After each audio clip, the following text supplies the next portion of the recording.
का काम जो किया ना, प्रभु का नाम लिया ना, कभी जलाया ज्ञान दिया ना, प्रेम का प्याला पिया ना, मन को जो भाता है माँ संडा खाता है, पीता रहा शराबा, कीमती है ये समा।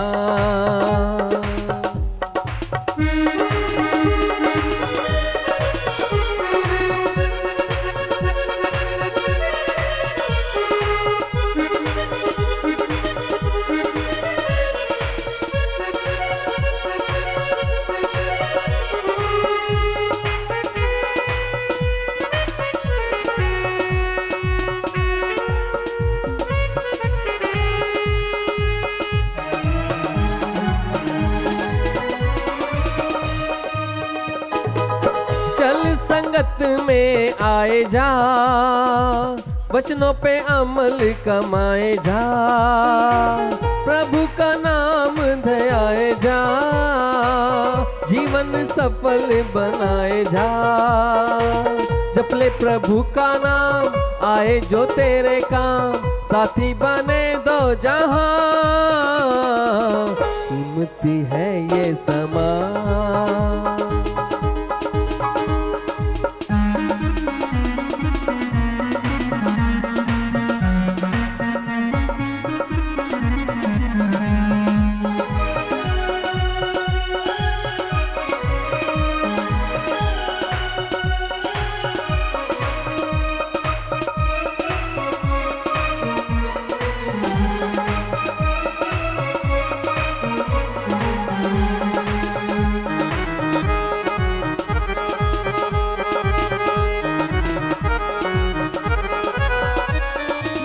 समय का लाभ जो उठाए ना, हाथ से गया फिर आए ना, कल पे छोड़ पछताए ना, कल किसी के हाथ आए ना। कहे सतनाम जी जप ले नाम जी, कहे सतनाम जी जप ले नाम जी, फिर ना मिलेगा समा, कीमती है ये समा, इसे लगाता कहाँ। सत्संग में आ जा, फायदा उठा जा, सत्संग में आ जा, फायदा उठा जा, देखे जो सब ना शिवा, कीमती है ये समा।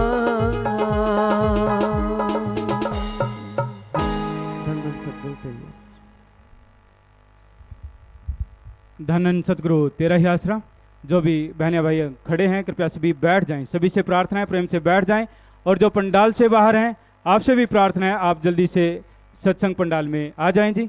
और आपसे ये निवेदन है कि आपने पूरा सत्संग सुनना है, बीच में खड़े नहीं होना। पूरी समझ तभी आती है जब आप पूरा सत्संग सुनते हैं, और पूरा फल भी तभी मिलता है जब आप पूरा सत्संग सुनते हैं। इसलिए सभी से प्रार्थना है कि आपने पूरा सत्संग सुनना है, बीच में खड़े नहीं होना। जो खड़े हैं कृपया बैठ जाएं, सभी से प्रार्थना है प्रेम से अपनी अपनी जगह पर बैठ जाएं। अब आपने किसी ने भी आपस में बातचीत नहीं करनी। जिनके पास मोबाइल फोन है आप कृपया उसे स्विच ऑफ कर लें, बंद कर लें, और प्रेम से बैठकर किसी ने भी आपस में बातचीत नहीं करनी। अपने ध्यान को एकाग्र करते हुए पूरी श्रद्धा के साथ अब आपने पूजनीय गुरु जी के अनमोल वचनों को श्रवण करना है। धन धन सतगुरु तेरा ही आसरा। मालिकी सजनवाजी प्यारी सत्संग जियो, जो भी जीव यहाँ पे सत्संग पंडाल में मंडप में चल के आए हैं, आ रहे हैं, आप सबका सत्संग में रूहानी मजलिस में पधारने का तहे दिल से बहुत बहुत स्वागत करते हैं। जी आया नो खुशामदीद कहते हैं, मोस्ट वेलकम। यह सत्संग सर्व धर्म साझा इंसानियत मानवता के ऊपर है। रूहानियत सूफियत का सत्संग, जिसमें आपको बताना है हकीकत क्या है, सच क्या है और झूठ क्या है।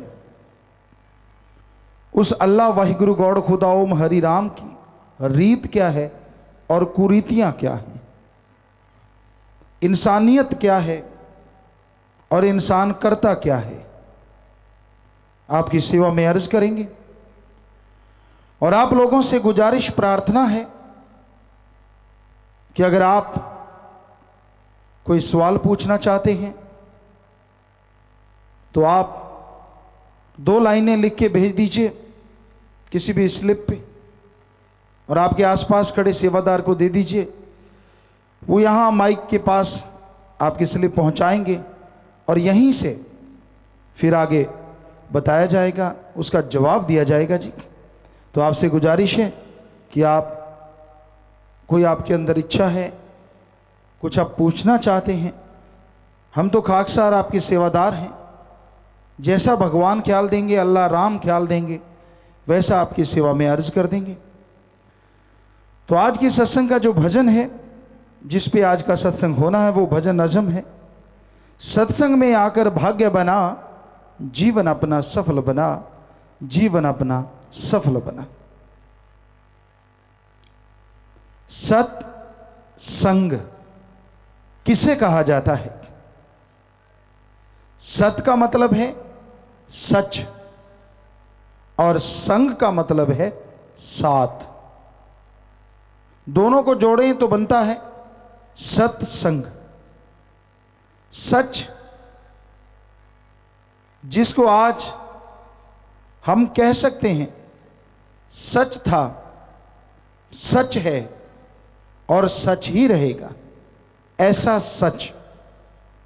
और ऐसा सच सिर्फ एक ही है जो कभी नहीं बदलता, और वो सच है ओम हरि अल्लाह गॉड खुदा रब वाहिगुरु भगवत। नाम करोड़ों हैं पर वो सच एक है। दूसरे शब्दों में सबका मालिक एक है। एक था, एक रहेगा। किसी भी धर्म में यह नहीं लिखा हुआ कि भगवान अल्लाह वाहिगुरु गॉड 2 हैं। हमने सभी धर्मों को पढ़ा है और सभी धर्मों को मानते हैं, और सभी धर्मों में यह लिखा है कि वो सुप्रीम पावर एक थी, एक है और एक ही रहेगी। भाषा बदल जाया करती है, मूल तत्व नहीं। अगर पानी को उदाहरण के तौर पे, पानी को जल, नीर, वाटर, वाशर, आब, नीलू, नीरू, अने, पानी का नाम बदल दें तो क्या पानी को जल कहने से, वाटर कहने से, आब कहने से पानी का स्वाद या रंग बदलेगा जी? नहीं बदलता। सोचने वाली बात। पानी का नाम बदलने से अगर पानी नहीं बदलता तो उस मालिक का नाम बदलने से मालिक कैसे बदल जाएगा? हमारे धर्मों में यही लिखा है, हम सब एक हैं, हमारा मालिक एक है। कोई ध्यान से धर्मों को पढ़े, कोई ध्यान से धर्मों की बात को अपनाए तो यकीनन कभी नफरत ना हो, द्वेष द्वेष ना हो, हर किसी का आपस में प्यार हो, मोहब्बत हो। क्योंकि धर्मों में तो प्यार मोहब्बत का संदेश है। धर्मों में तो जोड़ना सिखाया है, तोड़ना नहीं। धर्म शब्द का मतलब है धारण कर लो, ग्रहण कर लो। इंसान को इंसान से जोड़ो, इंसान को ओम हरि अल्लाह गॉड राम से जोड़ो। कहीं नहीं लिखा इंसान के ऊपर जुल्म ढाओ, नफरतें करो, चुगली निंदा करो। ऐसा कहीं लिखा हुआ है ही नहीं, बल्कि इनको बुराइयां बोला गया है, बुरे कर्म कहा गया है। तो इसलिए सत्संग में जब चल के आप आते हो, आपको पता चलता है फकीर किस लिए आए हैं। फकीरों का, संतों का सत्संग करने का उद्देश्य कभी किसी की भावना को, कभी किसी धर्म मजहब को बुरा कहना नहीं होता, बल्कि जितनी भी बुराइयां हैं उनको बता के उनको दूर करवाना और करना होता है कि आप अपने अंदर की बुराइयां कैसे दूर कर सकते हो। आज का दौर कलयुग है। कल यानी काल, काल यानी बुराई का प्रतीक, युग यानी समय। तो आज के दौर में लोग दूसरों की बुराई गाते हैं, दूसरों की कमियां गिनवाते हैं। जो दूसरों की बुराई करता है, दूसरों में कमियां गिनवाता है, क्या वास्तव में उसमें कोई कमी नहीं? जरा सोचिए। कुदरत का कानून है, आप किसी की तरफ एक उंगली उठाते हैं तो आप एक उंगली किसी और की तरफ उठाते हैं, 3 उंगलियां खुद की तरफ उठ जाती हैं। किसी को बुरा कहने से पहले अपने गिरेबान में देखो। पर ऐसा इंसान करता नहीं, पर धर्म तो यही कहते हैं। हकीकत यह है जो आप अपने अंदर के गाओगे वो चला जाएगा, और जो दूसरों के गाओगे वो आपके अंदर आ जाएगा। अपने गुण गाते फिरते हो, अपनी मान बढ़ाई करते रहते हो, तो उन गुणों का नाश अवश्य होता है। दूसरों के अवगुण गाते हो, वो आपके अंदर आते जरूर हैं। इसलिए दूसरों के गुण देखो ताकि आपके अंदर आ जाएं, और खुद के अवगुण देखो ताकि अंदर से चले जाएं। आप गुणवान बनेंगे, समाज में इज्जत, भगवान की दरगाह में इज्जत, हर जगह इज्जत हासिल करेंगे, इंसानियत की जिंदा मिसाल बनेंगे। और जो इंसानियत की जिंदा मिसाल बना करते हैं वो हमेशा परमानंद की प्राप्ति करते हैं, जीवन लज्जत से सुखमय तरीके से गुजारा करते हैं। इसलिए कभी भी किसी को बुरा ना कहो। आज के दौर में लोग दुखी हैं, कुछ तो अपने कर्मों की वजह से, और ज्यादा दुखी हैं अपने दुखों की वजह से कम। पड़ोसी को ज्यादा सुख क्यों मिल रहा है, इससे ज्यादा दुखी है। खुद का मकान बढ़िया है, खाने पीने का सब बढ़िया, बाल बच्चे, लेकिन पड़ोसी का डबल स्टोरी बन गया, खुद का सिंगल स्टोरी, चक्कर पड़ गया। जब भी बाहर निकलेगा जलेगा, आएगा तो जलेगा, जितनी बार देखेगा जलता भूनता रहता है। तो दूसरों के सुख से जो दुखी होता है उसका आत्मबल 0 है, उसके अंदर आत्मबल नहीं है। इस आत्मबल को बढ़ाना है। विल पावर को जितना बढ़ाओगे, आत्मबल को जितना बढ़ाओगे, उतनी ही आप चुगली निंदा बिना वजह की बीमारियों से दूर हो जाओगे और सुख में आत्मिक शांति से जीवन गुजार पाओगे। पर यह आत्मबल आता कहां से है? एलोपैथी, होम्योपैथी, आयुर्वेदा, नेचुरोपैथी, किसी भी पद्धति के पास ऐसा टॉनिक नहीं है जिसको लेने से सीधा आत्मबल बढ़ जाए। ऐसा टॉनिक नहीं है। ऐसा टॉनिक हम सबके अंदर मौजूद है जिसको लेने से आत्मबल बढ़ जाया करता है। हमारे अंदर आत्मबल बेहद है, बहुत है, पर उसे बढ़ाने के लिए आत्मिक चिंतन करना है। और आत्मिक चिंतन के लिए जरूरी है भगवान का नाम जपना। नासा साइंस केंद्र अमेरिका, उसमें बोला गया है, उस साइंस का बहुत बड़ा केंद्र है। पूरी दुनिया में, पूरे वर्ल्ड में साइंस का सबसे बड़ा केंद्र है नासा साइंस केंद्र।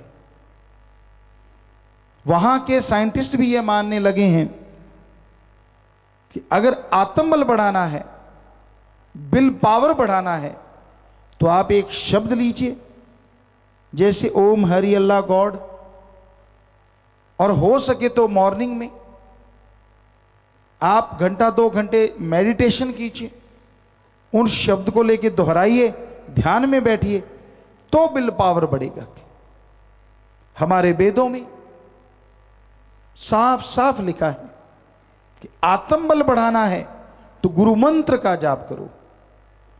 गुरु मंत्र गुरु का मंत्र नहीं, गुरु मंत्र का मतलब भगवान के वो शब्द जो गुरु ने खुद जाप किए हों, उन शब्दों का अभ्यास किया हो, वो शब्द जब वो दूसरों शिष्यों को दे तो उसे कहते हैं गुरु मंत्र, नाम दीक्षा। सिख धर्म में बोलें तो नाम शब्द, इस्लाम धर्म में बोलें तो कलमा, और इंग्लिश फकीर द गॉड्स वर्ड्स या मेथड ऑफ मेडिटेशन। वो शब्द होते हैं जिनका अभ्यास करना पड़ता है, और उसके अभ्यास से आत्मा को खुराक आत्म बल बढ़ता है, और आत्म बल जिनके अंदर होता है वो सफलता की सीढ़ियां चढ़ते चले जाते हैं। आप में अगर कोई डॉक्टर हो या आपके जानकार कोई डॉक्टर हो, आप पूछिएगा, अगर उनके इसका नॉलेज है तो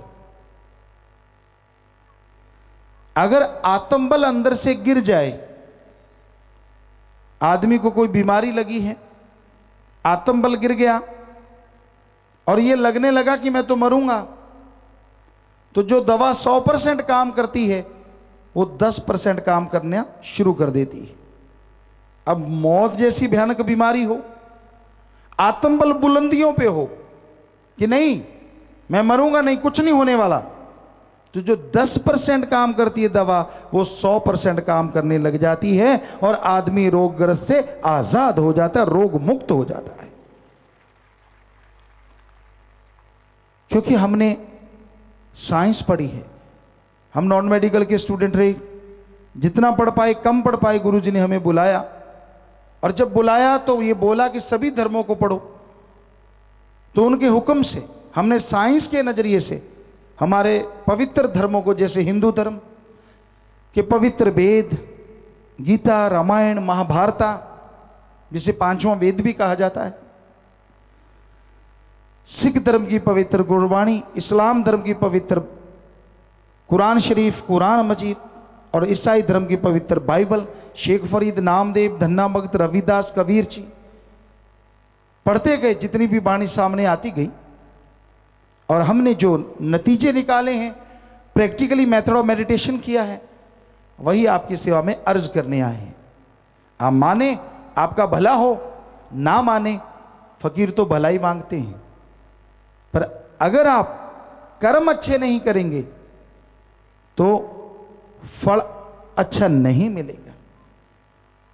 अगर आप बबुल का पेड़ बोते हो, आम नहीं लगने वाले। इसलिए जैसे कर्म करते हो वैसा आने वाले समय में भोगना पड़ता है। पर कर्म बुरे कर चुके, अब उनको खत्म कैसे करें? क्या इसका कोई सॉल्यूशन है? क्या इसका कोई तरीका है? अनजाने में जानबूझ के आदमी से पाप हो गए, गुनाह हो गए, कैसे छुटकारा हो? जी हां, इसीलिए धर्म बने हैं। छुटकारे के लिए आप राम नाम, गुरु मंत्र, कलमा, उसका जाप करो। जैसे जैसे भक्ति करोगे, इबादत करोगे, आपकी आत्मा से वो भयानक धब्बे हटते जाएंगे, आप पाक पवित्र होते जाएंगे, और घर परिवार कुलों में आत्मिक शांति आएगी, सुख सुविधाएं आ जाएंगी। सिर्फ पैसा ही सब कुछ नहीं होता। ठगी, बेईमानी, भ्रष्टाचार, दूसरे का हक मार के खाना, आपके पास पैसा आ जाएगा, गाड़ियां आ जाएंगी, बंगले बगीचे आ जाएंगे, लोगों में थोड़ा सत्कार आ जाएगा, लेकिन हम आपको गारंटी देते हैं पाप जुल्म की कमाई यहां जाती है, घर से प्यार चला जाता है, आपसी मोहब्बत कम हो जाती है, तंदुरुस्ती खत्म हो जाती है, शरीर रोगों के घर बनने शुरू हो जाते हैं और बेचैनियों का आलम होता है। संतों के वचन माया होई नागनी जगत रही डहकाय, जो इसकी सेवा करे उसको ही ये खाए। पाप जुल्म की कमाई कभी किसी को सुख शांति नहीं देती, सवाल ही पैदा नहीं होता। उसको कभी आत्मिक शांति आ ही नहीं सकती। हम लिख के गारंटी देने को तैयार हैं। चाहे वो जितना मर्जी कोसला करता रहे, जितना मर्जी ढोंग करता रहे कि मैं तो सुखी हूं, सब कुछ है, नहीं, बेचैनियों का आलम जरूर होगा और आपसी प्यार मोहब्बत चला जाता है। तो धर्मों में ये हमारे शिक्षा दी गई है। हिंदू धर्म में लिखा गया कड़ा परिश्रम करके खाओ। हमारे हिंदू धर्म के अवतार हुए श्री राम जी, श्री कृष्ण जी। सिर्फ अवतार ही नहीं, वो राजा महाराजा भी थे।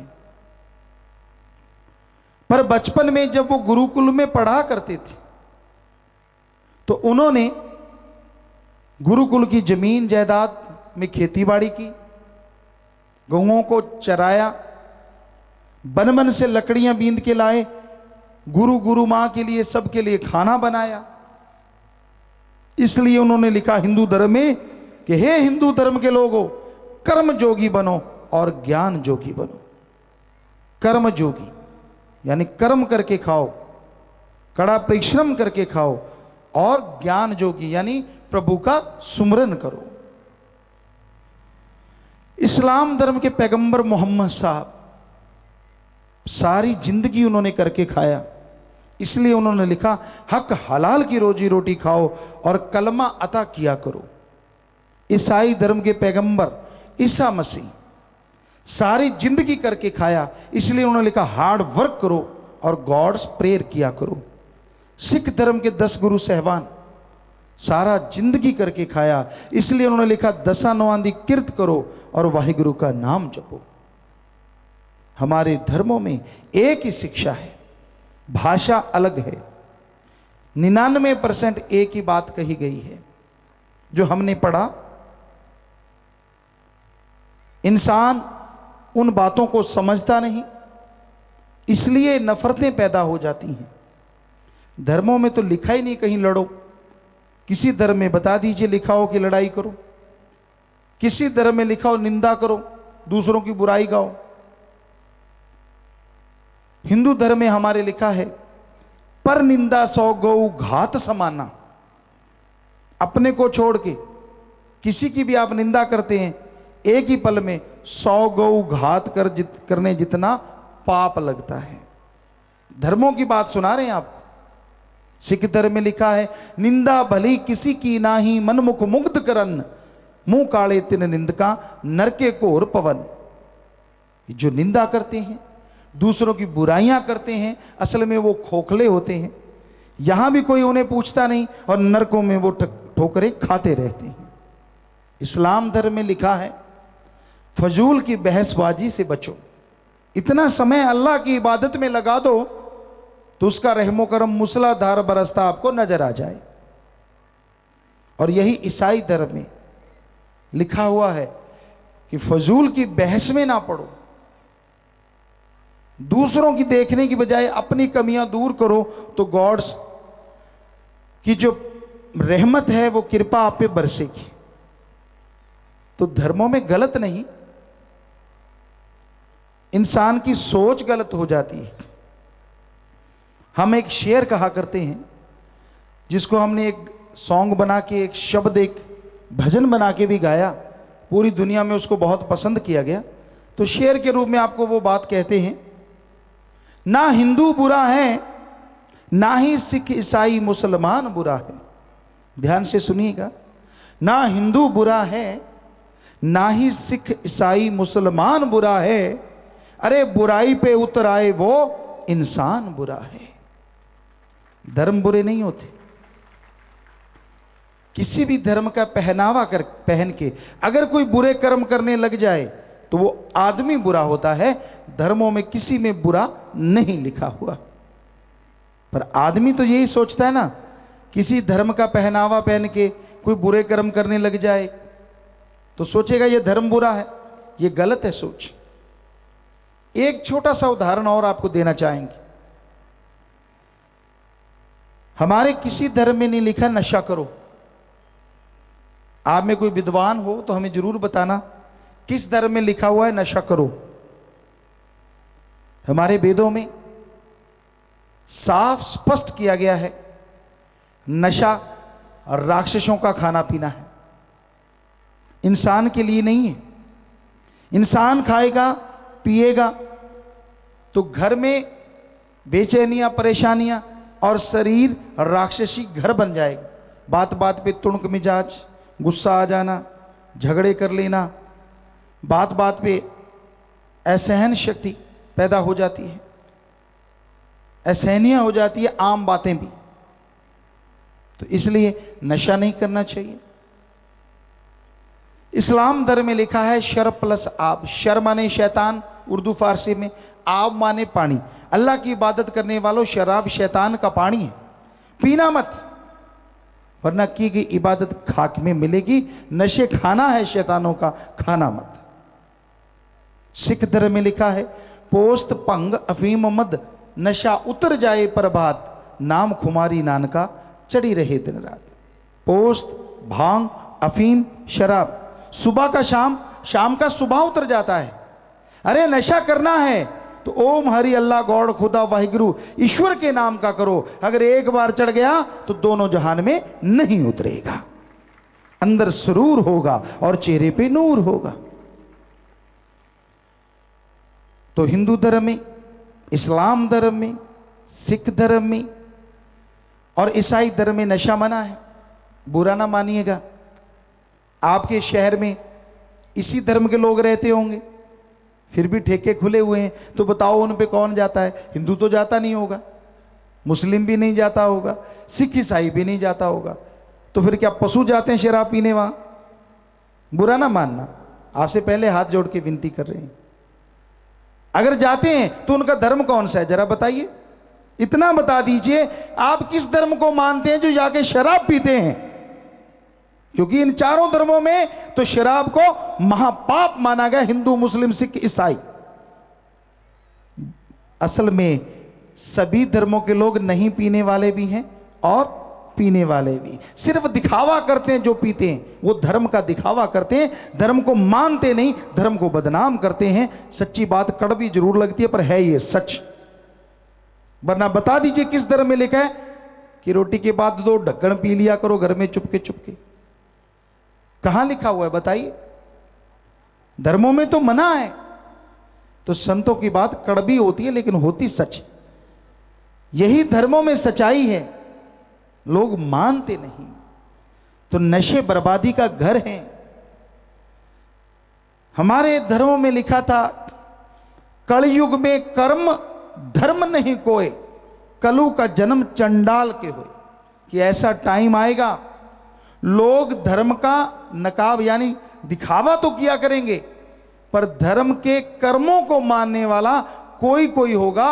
अदरवाइज धर्म का नकाब पहन के धर्म के कर्मों के फरकच्चे उड़ा देंगे बेरहम चंडाल बन के लोग। और आज वो सामने है। सोचिए तो सही, अगर आप सभी धर्म को मानने वाले हों तो फिर तो शहर में गांव में नशे की तो दुकान ही ना हो, क्योंकि धर्मों में तो ये पाप है, मना है। और नशा करना है तो राम नाम वाला करो। अरे एक बार चढ़ गया, चढ़ने में थोड़ा टाइम लगता है, थोड़ा टाइम देना पड़ता है, भक्ति करनी पड़ती है। जादू टोने से नहीं चढ़ता, वो तो पाखंड है, रुपए लूटने का तरीका है, जो आद काल से तरीका है। मेथड ऑफ मेडिटेशन, आप ध्यान में बैठो, जीवा से ख्यालों से प्रभु के नाम का सुमरन करो। अरे आप 24 घंटे काम धंधा करते हैं, उसमें से अगर 2 घंटे भगवान के लिए लगा दोगे तो क्या कोई काम धंधे में कमी आ जाएगी? गप मारने में 2-2 घंटे, इधर उधर की बातें करने में पता नहीं कितना टाइम बीत जाता है। क्या मालिक के लिए टाइम नहीं देना चाहिए? आप टाइम दो, बदले में अगर अंदर का नशा ना मिले तो हम गारंटी देते हैं हम सत्संग ही नहीं करेंगे। और बताओ क्या गारंटी दें आपको? टाइम तो आपको देना पड़ेगा। जादू नहीं चलाएंगे, वो तो जादूगर चलाता है। फकीर तरीका बताते हैं कि भाई ये है राम नाम का तरीका, ये है अल्लाह की इबादत का कलमा। अभ्यास करो, जाप करो, वो आपको करना होगा। टीचर लेक्चरर पढ़ाते पढ़ाते फॉलो तो स्टूडेंट करते हैं। जो जितना अच्छा फॉलो करता है वो मेरिट होल्डर फर्स्ट डिवीजन में चला जाता है। कोई कोई फेल भी हो जाता है जो नहीं मानता। पर इसमें टीचर लेक्चरर की तो कोई कमी नहीं, उसने तो पढ़ाया। आगे फॉलो किसने ज्यादा किया किसने नहीं किया, ये तो विद्यार्थी स्टूडेंट की कमी है। उसी तरह गुरु पीर फकीर सच्ची बातें बताने आते हैं, सुन के आपके दिमाग में फिट हो गई, मान लिया आपने, सच मान लिया तो उसका फायदा हो जाएगा। नहीं मानते तो अपने कर्मों का बोझ उठाना पड़ता है। तो इसलिए संतों का काम सत्संग में समझाना है, बताना है, किसी का दिल दुखाना नहीं। यही हकीकत होती है। तो आज का दौर लोग धर्म को मानते नहीं हैं, दिखावा ज्यादा करते हैं। वरना वो कर्म कभी हमारे शहरों में गांव में हो ही ना जो धर्मों में मना है। हर धर्म में कड़ा परिश्रम करके खाओ, मेहनत की खाओ। क्या वाकई ऐसा होता है? चलो 5-10% कमा लो, यहां तो 100-100, 200-200, 400-400% कमाते हैं। यार दोस्त मिल जाए तो यार तेरे लिए थोड़ा छोड़ देता हूं, 400 में से 100% छोड़ दिया, 300% में तो लपेट लिया। तो ये धर्मों के कर्म नहीं है, ये सब बेहद बेहद गर्जीपन, बेहद स्वार्थीपन है। कमाने से संत रोकते नहीं, जितना मर्जी कमाओ, जितना मर्जी कमाओ, पर सही तरीके से कमाओ। आप के पास पैसा है, बाहुबल है, लोग आपसे डरते हैं, किसी को धमका के, किसी को डरा के। आप क्या सोचते हैं आप योद्धा बहादुर बन गए? अगर वास्तव में अगर आप में ताकत है, अणख गैरत है, तो अपनी बुराइयों को हरा के दिखाओ, मान जाएंगे आप बहादुर हैं, आप योद्धा हैं, आप शूरवीर हैं। किसी गरीब को दबाना कोई बहादुरी नहीं है। अपने अंदर की बुराइयां से लड़ना बहुत बड़ी बहादुरी है। क्योंकि मन कभी रुकता ही नहीं, नफस शैतान, तरह तरह के बुरे विचार। आप बैठे कहीं और हो, देख कुछ और रहे हो, और अंदर मामला कुछ और ही चल रहा है। तो मुख में राम बगल में छुरी, ऐसा भी चलता है इस कलयुग में। ऐसा नहीं होना चाहिए। तो आपको आज यही हकीकत की बातें बताने आए हैं, और आपसे गुजारिश है, कोई आप सवाल पूछना चाहें, आपका बहुत बहुत स्वागत। आप लिख के भेज दीजिए, नीचे नाम लिख दिए तो और भी अच्छा। जैसा भगवान जी ख्याल देंगे, जैसा ईश्वर ख्याल देंगे, आपको जरूर बताएंगे। तो इस बारे में महापुरुषों की लिखी हुई वाणी आएगी, सेवादार भाई आपको पढ़ के सुनाएंगे। तो इस बारे में लिखा बताया है। धन धन सतगुरु तेरा ही आसरा, सत्संग की इतनी महिमा है जिससे भगवान भी मोहित हो जाते हैं। इसलिए जिस तरह हो सके जीव संतों को ढूंढकर उनकी संगत करे, यही उसके छूटने का साधन बन जाता है। यदि जीव को किसी संत की सोहबत नसीब हो जाए और उस पर भरोसा आ जाए, तो जिंदगी के आदर्श की प्राप्ति का बीमा हो जाता है। इंसान इंसानियत को जब तक नहीं समझता, हम इंसान हैं, हमारी जात इंसानियत है, पर इंसानियत कहते किसे हैं? महाराष्ट्र साइड में मेडिकल कॉलेज थे एक जगह, काफी नाम ख्याल से निकल गया। तो वहां सत्संग हुआ, सभी मेडिकल कॉलेज के बच्चे आए, कहने लगे गुरुजी क्या होता है धर्म कर्म? कुछ नहीं होता। हमने कहा आपको सब पता है? कहते हाँ। हमने कहा आपको ये तो पता ही होगा, माँ बाप ने सिखाया होगा, हमारी जात इंसानियत है, आदमियत है, हम इंसान हैं। कहते जी बिल्कुल। तो हमने कहा बताओ इंसानियत किसे कहते हैं? आप तो साइंस को मानते हो, आपको तो सब पता है। कहते एक इंसान है, ज्यादा इंसान है, इंसानियत हो गई। वाह क्या नॉलेज है आपको। कहते गुरुजी फिर आप बता दो इंसानियत क्या होती है। हमने कहा हमने सारे धर्मों को पढ़ा, और धर्मानुसार अगर एक लाइन में इंसानियत का मतलब बताएं तो बनता है किसी भी जीव को, आदमी पशु पक्षी को तड़पता देख के इंसान उसके दुख दर्द को दूर करने की कोशिश करे, उसके दुख दर्द में शामिल हो जाए, इसी का नाम इंसानियत है, मानवता है। और किसी को दुख दर्द में तड़पता देख के ठहाके लगाए, हंसे, खुशी मनाए, इसी का नाम राक्षसीपन है, और राक्षसों के सींग नहीं हुआ करते। यह है धर्मों में इंसानियत। तो वाकई हमें पहले ये तो पता होना चाहिए हमारी जाति इंसानियत है, पर इंसानियत का मतलब क्या है। बेरहम मत बनिए, वरना आपकी आने वाली पीढ़ियां आपके ऊपर उस मालिक की गाज गिरेगी ही गिरेगी। आपके बेटे को कोई तंग करे और आपके पास पावर है, आप कितनी सजा देने को दौड़ते हैं। तो जितनी भी सृष्टि है, ओम हरि अल्लाह गॉड खुदा वाहिगुरु की औलाद है। अगर आप उसे तंग करेंगे तो क्या वो आदमी से कमजोर है? क्या वो सजा नहीं दे सकता? देता है, पर वो दयालु है, वो उड़ीकता है। क्या पता ये मेरी सर्वश्रेष्ठ कृति मनुष्य जाग जाए और अपने आप बुराइयां करनी छोड़ दे। नहीं तो फिर उसकी बेआवाज लाठी आती और आवाज ही आवाज छोड़ जाती है। ऐसा बहुत जगह होते देखा है। तो गुजारिश है, प्रार्थना है कि आप ध्यान से सुनिएगा। आपसे और कुछ नहीं लेना, बस यही घंटा सवा घंटा आपका और लेना है। इसी में आपको सच बताना, 2 4 5 दिन नहीं, पर बिनती हाथ जोड़ के ध्यान से सुनिएगा जरूर।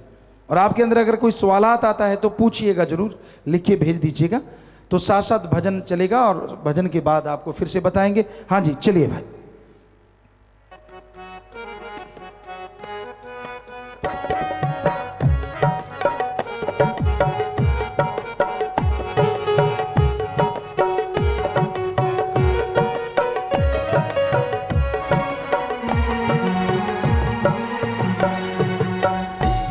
धन धन सतगुरु तेरा ही आसन।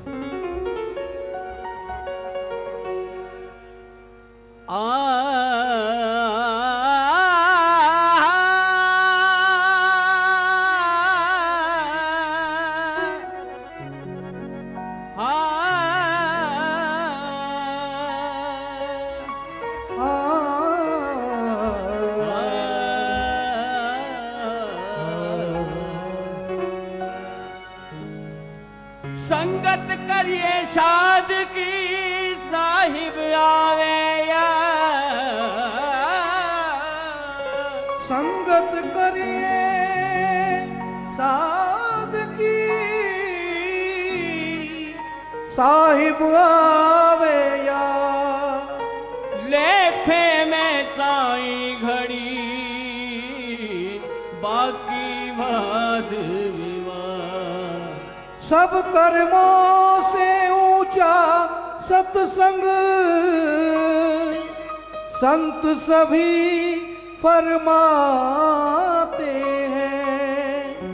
भाग बड़े उन जीवों के जो चल सत्संग में आते हैं। सत्संग में आकर भाग बना, जीवन अपना सफल बना। सत्संग में आकर भाग बना, जीवन अपना सफल बना।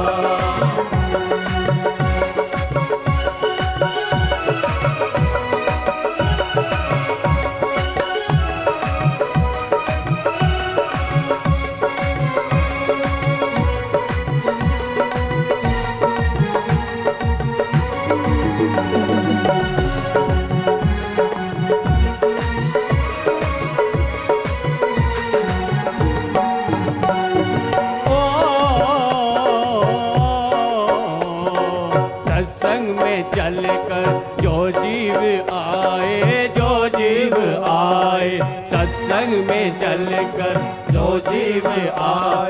जो जीव आए, मानस जन्म का वो लाभ उठाए, लाभ उठाए। 5 चोरों से वो बच जाए, वो बच जाए। सुनकर वचन ले अमल कमा, जीवन अपना सफल बना। सत्संग में आकर भाग बना, जीवन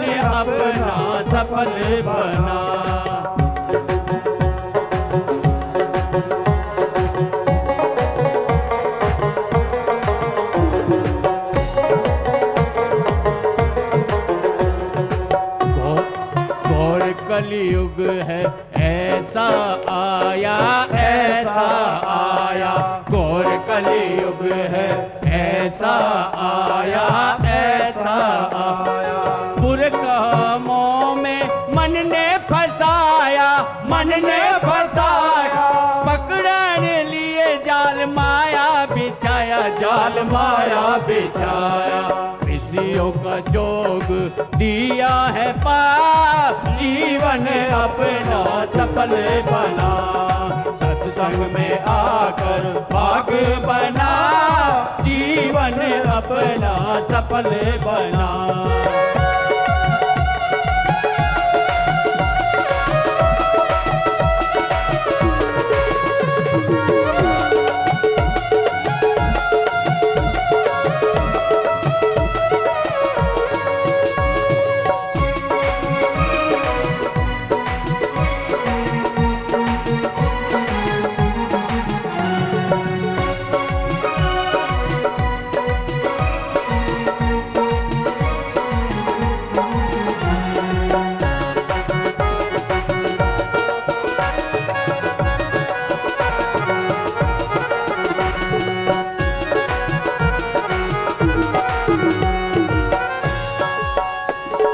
सत्संग जो जीवित करते हैं भाई, करते हैं भाई, सत्संग जो जीवित करते हैं भाई, करते हैं भाई, नाम के खजाने वो भरते हैं भाई, भरते हैं भाई, झूठ का सौदा न करते हैं भाई, करते ना भाई, कीमती पूंजी को लेते बचा, जीवन अपना सफल बना, सत्संग में आकर भाग्य बना, जीवन अपना सफल बना।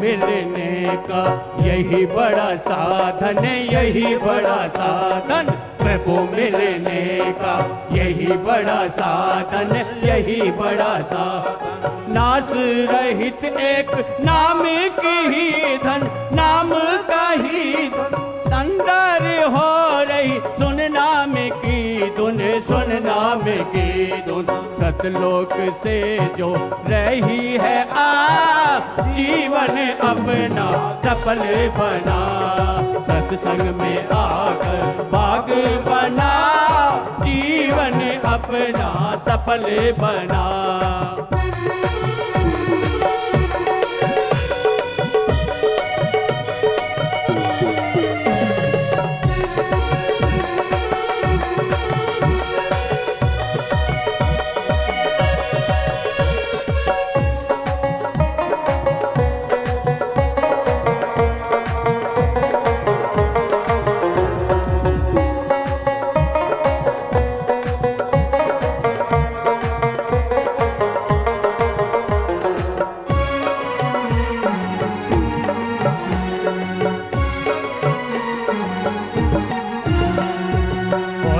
मिलन यतन कर ले अनेक, कर ले अनेक, होए ना मिलन यतन कर ले अनेक, कर ले अनेक, सत्संग बड़ा सब कर्मों में एक, कर्मों में एक, सत्संग किए कर्मी किए, सत्संग करके भी देख, सत्संग भी देख, मुक्ति मिलेगा सीधा राह, जीवन अपना सफल बना, सत्संग में आकर आगे बना, जीवन अपना सफल बना।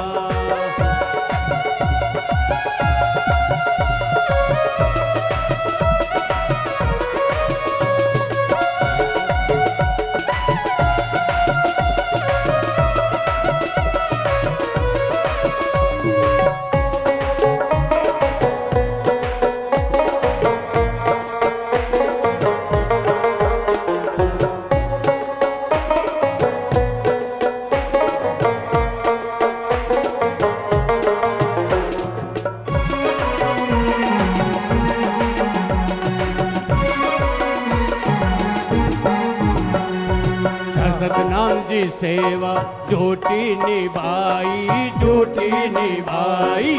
सतनाम की सेवा झूठी निभाई, झूठी निभाई।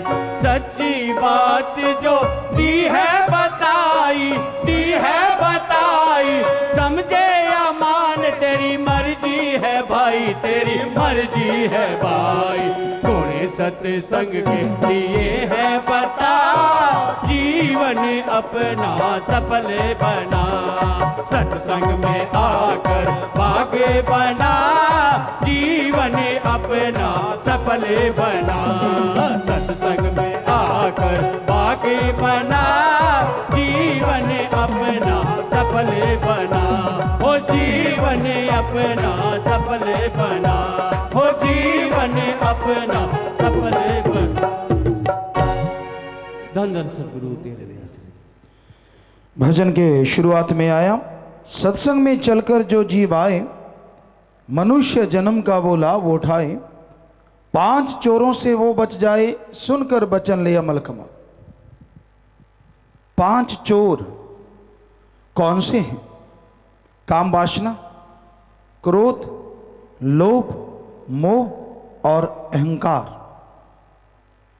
भगवान ने, अल्लाह ने, वाहिगुरु गॉड ने मनुष्य को जो जीने के लिए कीमती श्वास दिए हैं, ये 5 चोर उनको लूटते हैं। क्रोध आ गया, कहते हैं क्रोध चंडाल का दूसरा रूप होता है। जब क्रोध आ जाता है, सामने मां, बाप, बेटा, बहन, भाई, पति, पत्नी, कोई भी क्यों ना हो, ये चंडाल किसी को नहीं बख्शता और उनको गालियां देना, बुरा भला कहना, मार पिटाई तक बात आ जाती है। और जब ये क्रोध चला जाता है, अगर आदमी के अंदर आदमियत है, इंसानियत, तो वो पछताता बहुत है। पहले तो जो गुस्से में आके बुरा बोला वो श्वास, फिर उस गुस्से में जो कर्म किया उसके लिए रोना पछताना वो कर्म, ये कीमती श्वास सारे के सारे क्रोध चोर ने लूट लिए, इसमें कोई फायदा ना मिला। फिर है मोह ममता। इसकी एक कहावत है, धृतराष्ट्र कहते अंधा था, बड़ा उसका नाम मशहूर हुआ। सिर्फ अंधा नहीं था, वो पुत्र मोह में भी अंधा था, बेहद। वो बड़ा इस बात के लिए मशहूर है कि वो पुत्र मोह में अंधा था, परिवार के लिए अंधा था। क्या आज कोई धृतराष्ट्र नहीं है? असलियत ये है, एक चीज हो ना वो मशहूर हो जाती है। आज देखने वाली बात ये है कि धृतराष्ट्र है कौन नहीं। पहले ये था कि वो एक ही था, इसलिए मशहूर हो गया। आज बुरा ना मनाइए, अपने शरीर तक, परिवार तक सीमित रह गया है इंसान। दूसरा खपे मरे कुछ भी होता है वो एक अलग बात है। तो मोह ममता बड़ी बुरी बला है। फिर है लोभ। लोभ है सर्व पाप का बाप। यहां लोभ लालच आ गया, अपने भी पराये हो जाते हैं। आपके पास अच्छा पैसा है, जमीन जायदाद है, राज पहुंच है, अच्छे अधिकारी बड़े ऑफिसर हैं, आपसे वो लोग भी हाथ मिलाएंगे जिनको आप कभी जानते भी नहीं। आपकी जय जयकार में वो शामिल हो जाएंगे, जो आपके पास पैसा है, राज पहुंच है, पदवी है। और जैसे वो पदवी चली गई, पैसा ना रहा, अजी अनजान लोगों ने तो क्या, जो आपके सगे वाले मुंह भी मुंह फोड़ के खड़े हो जाएंगे, यार इस नंग से मिलेंगे तो कुछ ना कुछ मांगेगा। क्योंकि गर्जी संसार है, स्वार्थ से मतलब है। मांस का ऋण कोई चुका नहीं सकता। राजा महाराजा बने, संत पीर फकीर अवतार आ जाए, मां का ऋण उतारना बड़ा मुश्किल होता है। कैसे? अरे मां बच्चे को गर्भ में रखती है, वजन उठाती है, काम धंधा भी करती रहती है। अगर आपको लगता है आम बात है, तो आप 2-3 किलो का बाट पेट पे बांध के 2-3 दिन सो के दिखाओ, आपको पता चल जाएगा कितना मुश्किल है। तो वो 9 महीने आपका बोझ ढोती है। फिर आपका टट्टी पेशाब उठाना, आपको खाना सिखाना, चलना सिखाया, पहनना सिखाया, और उसी मां को ये कलयुगी बेटा बड़ा होके गालियां देता है और यहां तक भी आता है कि मार के घर से निकाल देता है। लानत ऐसे बेटों पे। क्या ऐसा हो नहीं रहा? ये लोभ लालच का कारण है। मां बाप को कहेंगे चलो आपको वृद्ध आश्रम छोड़ के आते हैं, वहां आपके संगी साथी मिल जाएंगे। वो तो मां बाप को पता है ना, वो कितने पोते नातियों में कितने खुश हैं। वो नहीं जाना चाहते वृद्ध आश्रम, नहीं जाना चाहते वहां, लेकिन धक्के से छोड़ने जाएंगे। कई लोग कहते गुरुजी क्या आप वृद्ध आश्रम के खिलाफ हैं? हमने कहा हमारे धर्म ही खिलाफ है। धर्मों में वृद्ध आश्रम की कोई जगह नहीं है। अनाथ वृद्ध आश्रम होना चाहिए। नाम बनाओ, अमीर लोगों वृद्ध आश्रम बनाओ, लेकिन आगे लिख दो अनाथ वृद्ध आश्रम। जिनका कोई नहीं है वो बुजुर्ग वहां आके रहें, और जिनके बाल बच्चे जब वो छोड़ने आए तो नाम पढ़ के उनको शर्म आए, क्योंकि वहां लिखा हो अनाथ वृद्ध आश्रम, कि आप तो जिंदा हो, उनके बच्चे, उनकी औलाद। लेकिन आज के दौर में लोभ लालच ही सब कुछ है। लोभ लालच है, बुजुर्गों के नाम जमीन जायदाद है तो खूब सेवा होती है, और बुजुर्गों को लगता है यार मेरे बच्चे बहुत अच्छे हैं, भरम बना रहे तो बढ़िया है, हर्ज क्या है। इसलिए हम बुजुर्गों को कहा करते हैं एकदम से सारी जमीन जायदाद ना किसी को दे देना, अपना हिस्सा अपने नाम जरूर रखना। आपको लगेगा बच्चे अच्छे आपकी सेवा कर रहे हैं, पर इस कलयुग में उस हिस्से की सेवा हो रही है, आपकी नहीं हो रही। वो जो बैंक बैलेंस, वो जो जमीन जायदाद, वो जो आपके नाम है, उसी की कदर है। आपको एक बात सुनाते, सच्ची बात किसी जगह की। एक बुजुर्ग थी माता, उसका पति गुजर गया, तो 3 बेटे थे। अब तीनों बेटों का विवाह शादी हो गया, आगे बच्चे हो गए, तो उनको लगने लगा मां तो बोझ है। बड़ा बेटा कहता देखो मां मेरे पास घर गृहस्थ है, छोटे बीच वाले के पास जा। बीच वाले के पास कुछ देर रही, उसकी शादी होगी, उसने कहा अब छोटे के पास जा। अब छोटे की शादी होगी तो उसने कहा मां अब मेरा भी तो देखो बड़ी मुश्किल से भोजन बनता है, कैसे करूं? कहने की कोई बात नहीं बेटा, पुराने थोड़ा सा पहले की बात है, लोहे के ट्रंक वगैरह ऐसे घरों में हुआ करते पुराने टाइम में।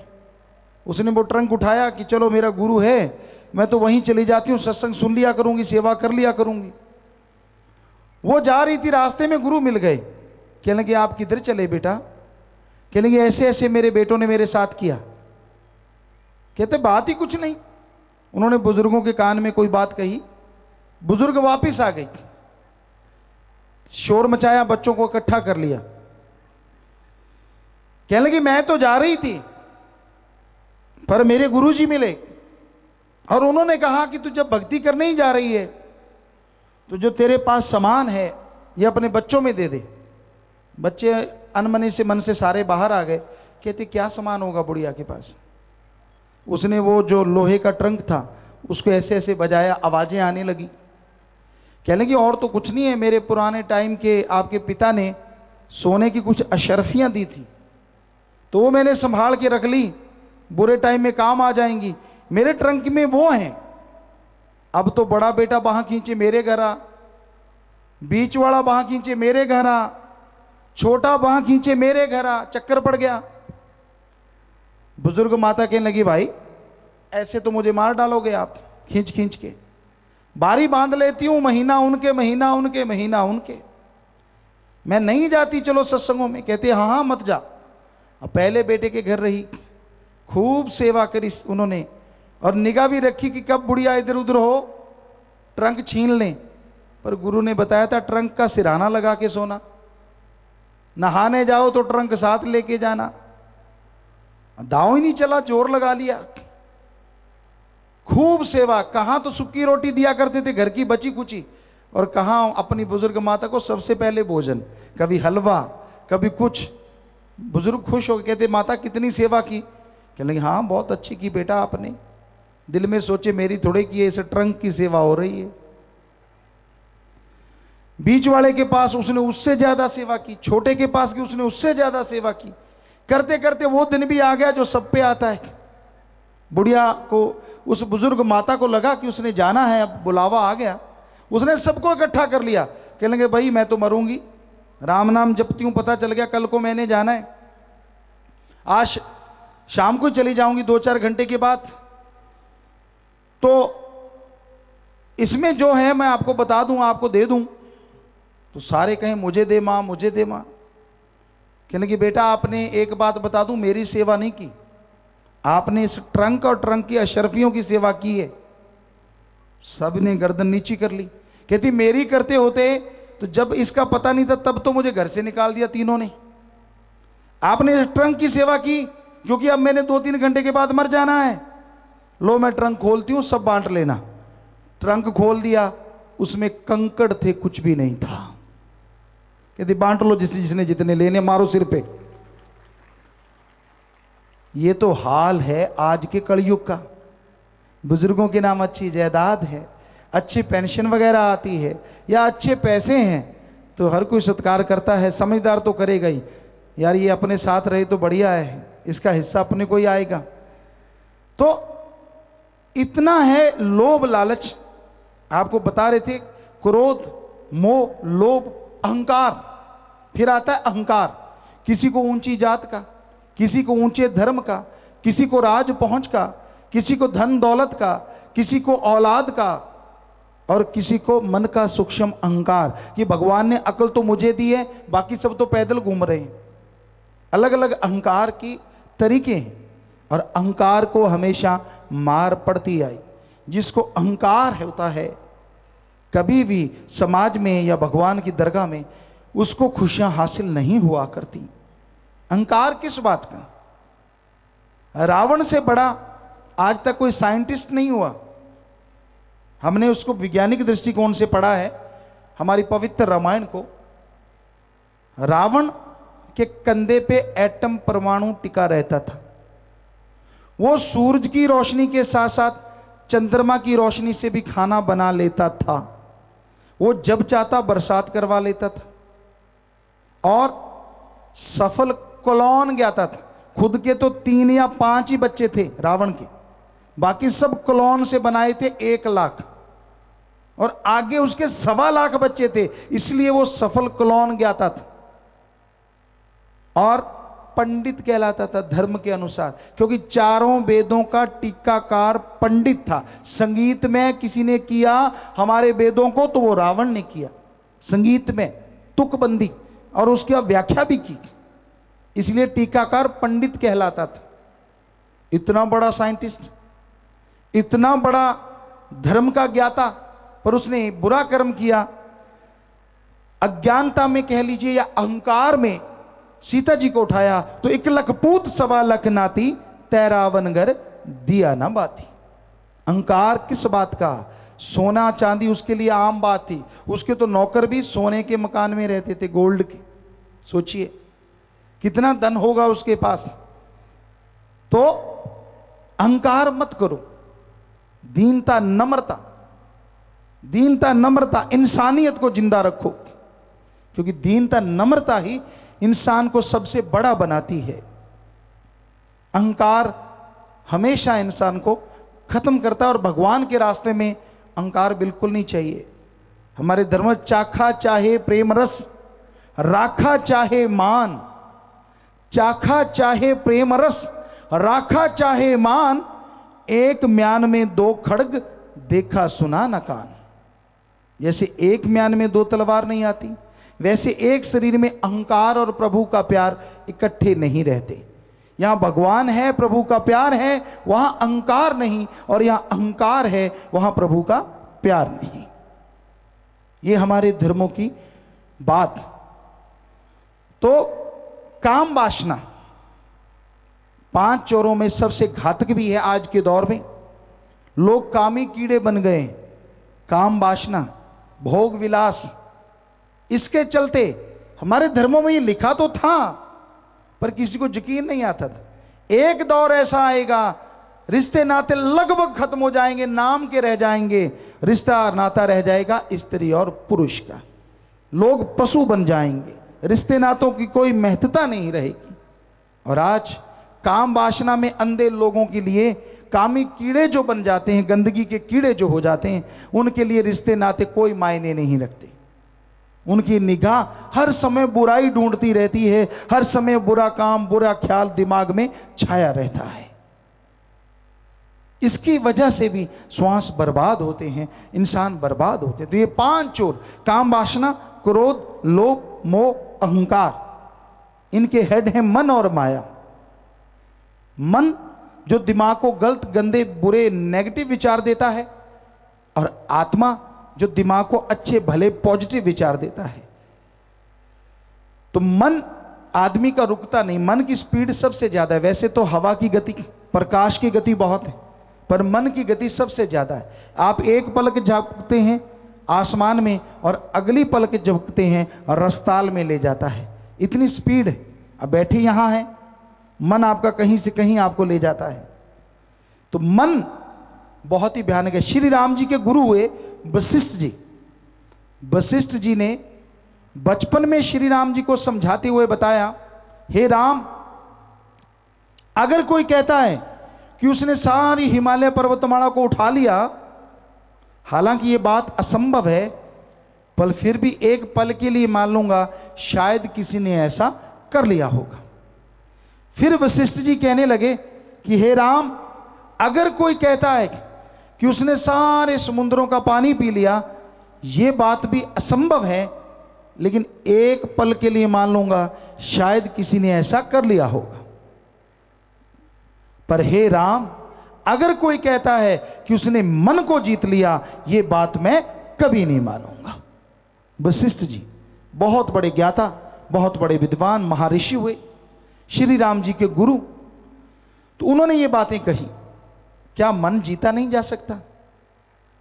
क्या मन को काबू नहीं किया जा सकता? किया जा सकता है। मन मूसा पिंगल भया, पी पारा हरि नाम। हमारे अंदर हरि रस है, अमृत, आबो हयात, जो लगातार चल रहा है। मन रूपी चूहा पिंगला हो जाता है जब हरि रस को चख लेता है। तो हरि रस, अमृत, आबो हयात हम सबके अंदर है। उसको पान करना, उसको पीना सुमरन, भक्ति, इबादत के द्वारा संभव है। और जब उसको पी लेते हैं आत्म बल आ जाता है, और आत्म बल आने से मन काबू में आ जाता है। आप अपने बुरे विचारों से बच जाते हैं। बुरी विचार आते हैं लेकिन उन पे चलते नहीं, ये भी बहुत बड़ी बात है। क्योंकि विचारों का आना जाना तो लगा रहता है, लेकिन उस पर अमल ना करो। जो बुरे आते हैं, जो बुरे ख्यालात, बुरे विचार, बुरी सोच, उसको पूरा ना करो, अंजाम मत दो, और वो आने धीरे धीरे कम हो जाएंगे भक्ति से, इबादत से। तो आगे है जी, घोर कलयुग है ऐसा आया, बुरे कामों में मन ने फंसाया, पकड़ने के लिए जाल माया बिछाया, विषयों का चोगा दिया है पाप। माया का जाल बिछा दिया जाता है। माया के 2 रूप हैं, प्रत्यक्ष और अप्रत्यक्ष। प्रत्यक्ष तो आप सब लोग जानते हैं, जमीन जायदाद, कोठियां, बंगले, बगीचे, हीरे मोती, लाल जवाहरात, ये प्रत्यक्ष माया का रूप है। अप्रत्यक्ष रूप है जो कुछ सच है उसको झूठ दिखाना, और जो झूठ है उसे सच बताना। ये माया के पर्दे हैं आंखों पे, जो आदमी को कन्वर्ट करके बताता रहता है।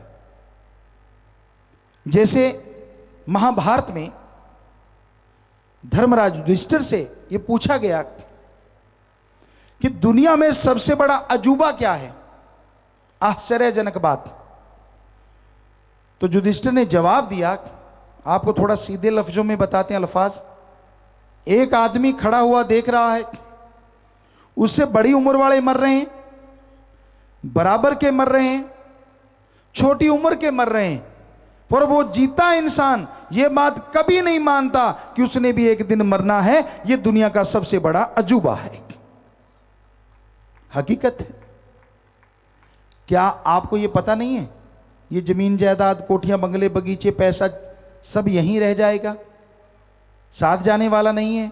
आपको पता है, आपके बुजुर्ग जो इस दुनिया में नहीं है, उन्होंने भी कुछ ना कुछ तो बनाया। जो भी उन्होंने बनाया, क्या उनके साथ गया? आप उनके बेटे बेटियां हैं, क्या आप में से एक आधा बेटा साथ हो गया कि चलो यार बापूजी, अब पिताजी अकेले जा रहे हैं, हम साथ हो जाएं? गया कोई साथ? नहीं गया। तो आपको मालूम है सारा, पर क्या आप इस सच को कभी सच मानते कि ऐसा ही होगा? नहीं। यही है माया का पर्दा, यही है सूक्ष्म पर्दा। राम, अल्लाह, वाहिगुरु, गॉड, खुदा, रब का नाम सच था, सच है और सच रहेगा, चाहे प्रलय आ जाए चाहे महाप्रलय। पर कभी आपने इस बात को अपनाया? अगर अपनाया तो सुबह शाम लेते क्यों नहीं? अगर ये सच है तो इसको सुबह शाम घंटा घंटा आप भगवान को देते क्यों नहीं? लोगों का आजकल ये तरीका है, हमें तो जी चमत्कार को नमस्कार है, कोई भगवान दिखा दे मान जाएंगे कि ये संत पूरा है। आप दुकानदार को जाके कहो जिससे आप बीज लेते हो कि भाई आप कहते हो 1 एकड़ का 40 मन निकलेगा, 40 मन दे दे, हम मान जाएंगे। दे देगा क्या? नहीं देगा, क्योंकि पहले बीज बोना पड़ेगा, पहले तो यकीन करना पड़ेगा दुकानदार से कि उसका बीज सही है, वाकई ये 1 एकड़ में से 40 मन निकलेगा।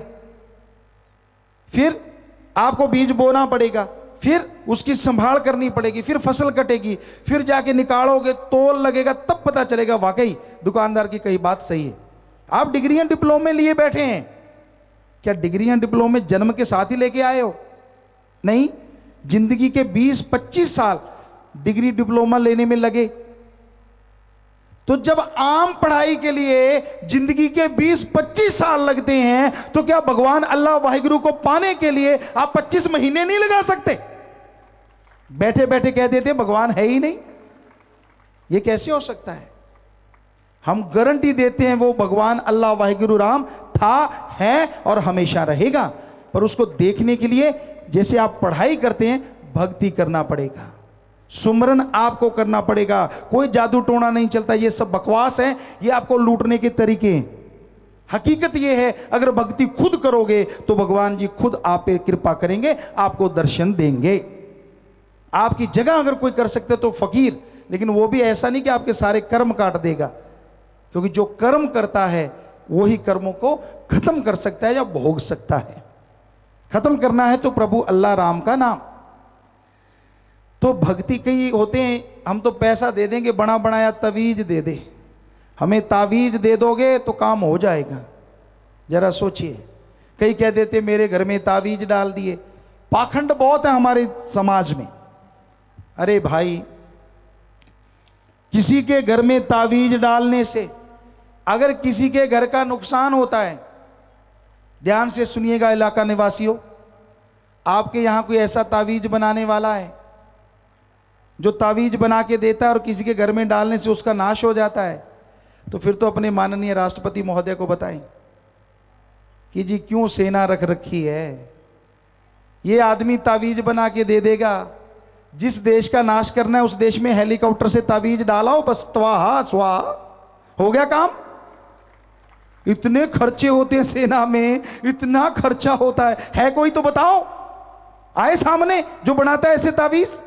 सब बकवास है, आपको बुद्धू बनाने का तरीका है। भूत प्रेत होते हैं, एक ये हमारे समाज में बहुत बड़ा चक्कर डाला हुआ है। अरे भूत प्रेत होते हैं, इस धरती पे नहीं, रूहानी मंडलों पे। भूत प्रेत जोनी है, जो लोग बहुत बुरे कर्म करते हैं उनको वहां उन जोनियों में डाला जाता है, या लाखों किलोमीटर अंधकार है, रूहों कट कट के गिरती हैं और फिर से सूक्ष्म शरीर धारण करती हैं और वो तड़पती रहती हैं। इस धरती पे कोई भूत प्रेत नहीं होता। जरा सोचिए, भूत प्रेत ने अगर घुसना ही है तो फिर उन अमीरों के शरीर में घुसे जो नाश्ता करते हैं भारत में और रात का खाना खाते हैं इंग्लैंड में, भूतों को मौज बन जाएगी, सारा दिन जहाज का सफर करते रहे। उनके अंदर क्यों घुसते हैं जो रुखे रोट खुद तोड़ते हैं? हकीकत यह है, अज्ञानता ही भूत है, कोई भूत बात नहीं होता, सब बकवास है, सब झूठ है, 100% झूठ है। पर क्या किया जाए, भूत को पक्का करने के लिए भूतनाथ बाबा, ओझा, स्याणा, गुणिया, हम अपने भारत में घूमे, इस प्राणी का नाम ऐसे अलग अलग है, कहीं ओझा, कहीं स्याणा, कहीं गुणिया, ये पाया हर जगह जाता है और मांगता क्या है? मुर्गा दे दे। बताओ, भूत ने मुर्गा खाना है? लाल कपड़ा दे दे, कच्छा बनाना है। कई जगह तो अजीब बातें मिली, इतनी लिपस्टिक दे दो, इतनी ये बहनें लगाती हैं जो बिंदियां दे दो। बताओ भूत ने सज के क्या डांस करना है? पता नहीं उनके घर को जो जो चाहिए ना, ये सियाणे ये भूतनाथ सब कुछ मांग लेते हैं। असल तो भूत वो हैं जो आपको खाए जा रहे हैं और आपके दिमाग ही नहीं काम करता। एक सज्जन के साथ हम गए, राजस्थान की बात है, गुरगद्दी में आने से पहले की बात। तो पंजाब साइड में कोई था जो भूत निकाला करता था। कहता कहाँ जाना है? हमने कहा कहाँ जाना है? कहता है सियाना है, जानकार था हमारा। हमने कहा तू मूर्ख है अगर वो सियाना है तो। कहता नहीं नहीं, वो भूत निकालता है, मेरी माँ के भूत घुस गए। हमने बहुत समझाया भाई भूत नहीं है, हॉस्पिटल से दवाई लेते। कहता ना, चले गए जी उसके साथ। हमने कहा चलो देखते हैं। चले गए, बिठा लिया, बाबा आया और उसकी माँ ने जरा सा ऐसे किया, उसने ताड़ ताड़ 5-7 दर्द दी। हमने हमारे साथी को ऐसे कोहनी मारी, अरे तेरी माँ को पीट रहा है, तू कैसा मर्द है? कहता चुप, भूत के पड़ रही हैं। हमने कहा मुंह तो माँ का लाल हो गया, भूत का कब होगा? तो ये तो हाल है आज के लोगों का। पढ़े लिखे लोग हाथ में लस्सी लेके जाते हैं। पता नहीं आपकी ये चीज है कि नहीं है, पर हमने देखा है वो एक खेत में बाबा होता है, पेड़ के नीचे बैठा होता है, खुद का ही बनाया, 4 ईंटें ऊपर 2 ईंटें, बन गया बाबा रेडीमेड तैयार। जगह जगह होते हैं इस तरह के पढ़े लिखे सज्जन, हाथ में लस्सी लेके जाते हैं। हमने उनको उंगली लगा के देखा, यार दिखा तो सी कैसी है लस्सी बाबा की। देखी तो पानी पानी, दूध तो है ही नहीं। हमने कहा आप प्योर दूध क्यों नहीं चढ़ाते? क्या आप सोचते हैं बाबा को बदहजमी ना हो जाए कहीं? ये कच्ची लस्सी क्यों चढ़ाते हो? कहता असली बात ये है, घर में दूध कम था। बाबा ने कौन सा मीटर लगा के चेक कर लेना है कि दूध प्योर है कि मिलावट वाला है, और चढ़ा देंगे, बाद में तो कुत्तों नहीं पीना है। ये तो श्रद्धा है। तो जगह जगह पाखंडवाद, जगह जगह ढोंग। तो बहनों, खास करके बहनों में ज्यादा होता है तो आजकल के भाई भी बराबर ही, कि भूत आ गया, इसमें तो 5-5 बोलते हैं। अरे आदमी की आवाज तरह तरह की निकलनी शुरू हो जाती है जब दिमाग पे असर हो जाता है, दिमाग पे बोझ हो जाता है। आपको यूपी की एक बात सुनाते हैं। मेरठ साइड में थी बात, तो वो सज्जन आए बड़े परेशान, सत्संग के बाद हमें मिले, कहते गुरुजी मैं बहुत परेशान हूं। क्या हुआ जी? कहने लगा मेरी बीबी है और इसके अंदर भूत आता है, माता आती है, बहुत सारा सामान आता है और ये बोलती है, हिलने लगती है यूं यूं, और जो मांगती है फिर देना पड़ता है। हमने कहा आ जाओ बैठ जाओ। बैठ गए तो वो माता हिलने लगी यूं यूं, उसके घर से जो बीबी थी। हमने अचानक बोला अरे डंडा ना मारना, तो झट से ठीक होके बैठ गई। हमने कहा बेटा अब तेरा भूत कहां चला गया? हमने तो वैसे ही बोला था कि डंडा मत मारना, वो पंखा दे रहा था, तो ये तेरा भूत कहां चला गया? तो वो रोने लगी, कहती गुरुजी मैं आपको सच बताऊं? मैंने कहा बताओ। कहती ये आदमी मुझे रोज पीटता था, घर का कोई सामान नहीं लाके देता था। तो मेरी एक सहेली थी, वो कहने लगी तेरे को सामान नहीं लाके देता? कहते ना। कहते तेरे को पीटता भी? कहते हाँ। कहती बात ही कुछ नहीं, मैं तुझे बताती हूं, ऐसे ऐसे करना, आग जला के धुआं आंख में डाल लेना और फिर ऐसे करना। कहने लगी मैं आ गई घर, ये जब मुझे मारने लगा, मैंने कहा 1 मिनट। आई, वो आग जली रही थी, नेचुरली धुआं आंखों में डाला, लाल हो गई आंखें, और आई आती कहती मैंने बाल पहले ही खोल रखे थे, झटका दिया, बाल बिखर गए, बड़े बड़े बाल, आंखें लाल, पानी निकल रहा था धुएं की वजह से, और यूं यूं आवाजें अजीब निकालनी शुरू कर दी। कहती मेरा पति हाथ जोड़ के बैठ गया, आप कौन हो? कहती मेरी सहेली ने मुझे सिखाया था, मैं माता हूं। कहता मेरे पांव हाथ लगाने लगा, हे माता बख्श। कहां तो पत्नी थी और कहां पैरी हाथ लगा रहा है, माता बख्श। हमने कहा बेटा फिर? कहती जी फिर क्या? मैंने कहा मेरे लिए लिपस्टिक लेके आ, इतनी बिंदियां लेके आ, और इतने बढ़िया बढ़िया कपड़े, इतने 1000 से कम बड़ा नहीं होना चाहिए।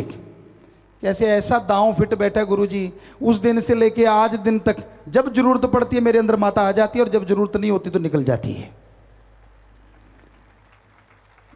तो ये पाखंडवाद भाइयों में ये भी है। काम नहीं करना होता, निठल्ले होते हैं, डराने के लिए माँ बाप को, परिवार को, यूं यूं किया, स्कूटर मांग लिया।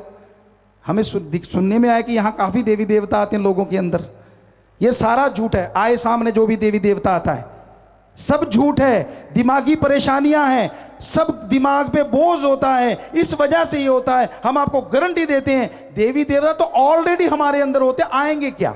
वो तो सबके अंदर होते हैं। 33 करोड़ देवता, 365 करोड़ देवता भगवान ने सबके अंदर बिठा रखे हैं। पूरी सृष्टि को संभालने के लिए उनकी ड्यूटियां लगा रखी हैं, ये धर्मों में लिखा है। तो ये सब पाखंडवाद में ना पड़े, मर्जी आपकी बताना हमारा फर्ज कि सच क्या है धर्मों के अनुसार। तो यही हकीकत है, ऐसी कोई चीज नहीं हुआ करती। सत्संग जो जीव करते हैं भाई, नाम के खजाने वो भरते हैं भाई, झूठ का सौदा वो करते ना भाई, कीमती पूंजी को लेते बचा। सत्संग सुनते हैं, अमल करते हैं तो श्वास रूपी कीमती पूंजी बच जाया करती। प्रभु मिलने का यही बड़ा साधन, नाश रहित एक नाम का ही धन, अंदर हो रही सुन नाम की धुन, सतलोक से जो रही है। तो इस बारे में लिखा बताया है, ये धुन इंसान के अंदर हो रही है, जिसका पता किसी कमाई वाले महात्मा से मिलता है। ये धुन इंसान के अंदर हो रही है, जिसका पता किसी कमाई वाले महात्मा से मिलता है और उसकी कृपा द्वारा उसकी प्राप्ति हो सकती है। ये सहज की धुन साधु संग में निवास करने करके मिलती है, जिस करके ठाकुर के चरण हृदय में समाते हैं और सब कल क्लेश दूर हो जाते हैं। जी, तो मालिक का नाम, गुरु मंत्र, कलमा, मेथड ऑफ मेडिटेशन अभ्यास करो। आप खुद कीजिए, अपने घर परिवार में कीजिए। जंगल पहाड़ उजाड़ों में जाने की जरूरत नहीं। अगर जंगल पहाड़ों में जाने से मालिक मिलता तो जंगली जानवर तो कब के मालिक की गोद में बैठे होते। मन को साधना है, वो घर परिवार में रह के भी साधा जा सकता है। कुछ समय दीजिए। आप जैसे और कार्य करते हैं, आपका टाइम फिक्स है। सुबह रफाहत जाना है, नहाना है, खाना खाना है, फिर अपनी ड्यूटियां, पढ़ने जाना, दुकान पे जाना, बिजनेस व्यापार, खेती बाड़ी, फिर दोपहर का खाना, रात का खाना, सारा सिस्टम सेट है। आपने टाइम फिक्स कर रखा है, पर ओम हरि अल्लाह वाहिगुरु के लिए कोई टाइम आपने फिक्स किया ही नहीं। कुछ तो टाइम रखिए। सुबह उठने के बाद आधा घंटा, शाम को सोने से पहले आधा घंटा, चलो 1 घंटा दे देंगे। अगर कोई आधा घंटा सुबह शाम देता भी है ना, तो वो यूं हो जाता है, ले भगवान तेरे को घंटा दे दिया, एहसान जताता है। बाकी 23 किसको दिए वो भी तो बता। क्या लिया उससे, क्या कमाया उससे, क्या जाएगा साथ उससे, क्या मिला उससे। लेखा जोखा कर, तुझे खुद पता चलेगा कितनी आत्मिक शांति है, कितना अंदर का सुकून है, कितना चैन, कितनी लज्जत आ रही है सब कर्म करने से।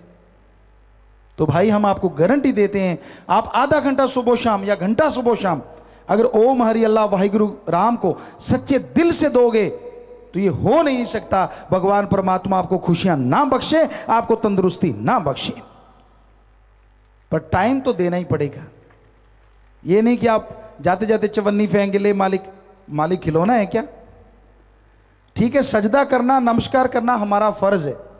कहीं भी मंदिर, मस्जिद, गिरजाघर, गुरुद्वारा, हर जगह सजदा करो, पर वहां रखे पाक पवित्र ग्रंथों में जो लिखा हुआ है उस पे अमल करना भी सीखो, अगर पूरा फल लेना है तो।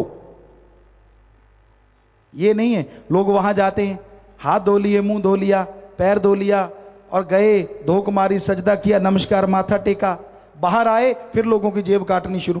तो इसका मतलब वहीं मालिक था, और जगह मालिक नहीं है। वहां के पवित्र ग्रंथ कह रहे हैं, हिंदू धर्म में लिखा है भगवान कण कण में विराजमान है। इस्लाम धर्म में लिखा अल्लाह ताला जर्रे जर्रे में मौजूद है। सिख धर्म में लिखा वाहिगुरु के बिना कोई जगह ही नहीं है। और ईसाई धर्म में लिखा गॉड इज एवरीवेयर। तो आप तो वही काम कराते हैं कि वही वहां धोख मार लो, बाद में चाहे कुछ भी करते फिरो। तो इसका मतलब आप उसकी वचनों को नहीं मानते जो लिखा हुआ है कि वो हर जगह है। एक फकीर के पास 2 लोग चले गए। उस समय परीक्षा होती थी कि हमें गुरुमंत्र दो, हमें तरीका बताओ। फकीर ने परीक्षा ली, दोनों को एक एक बटेर दे दिया।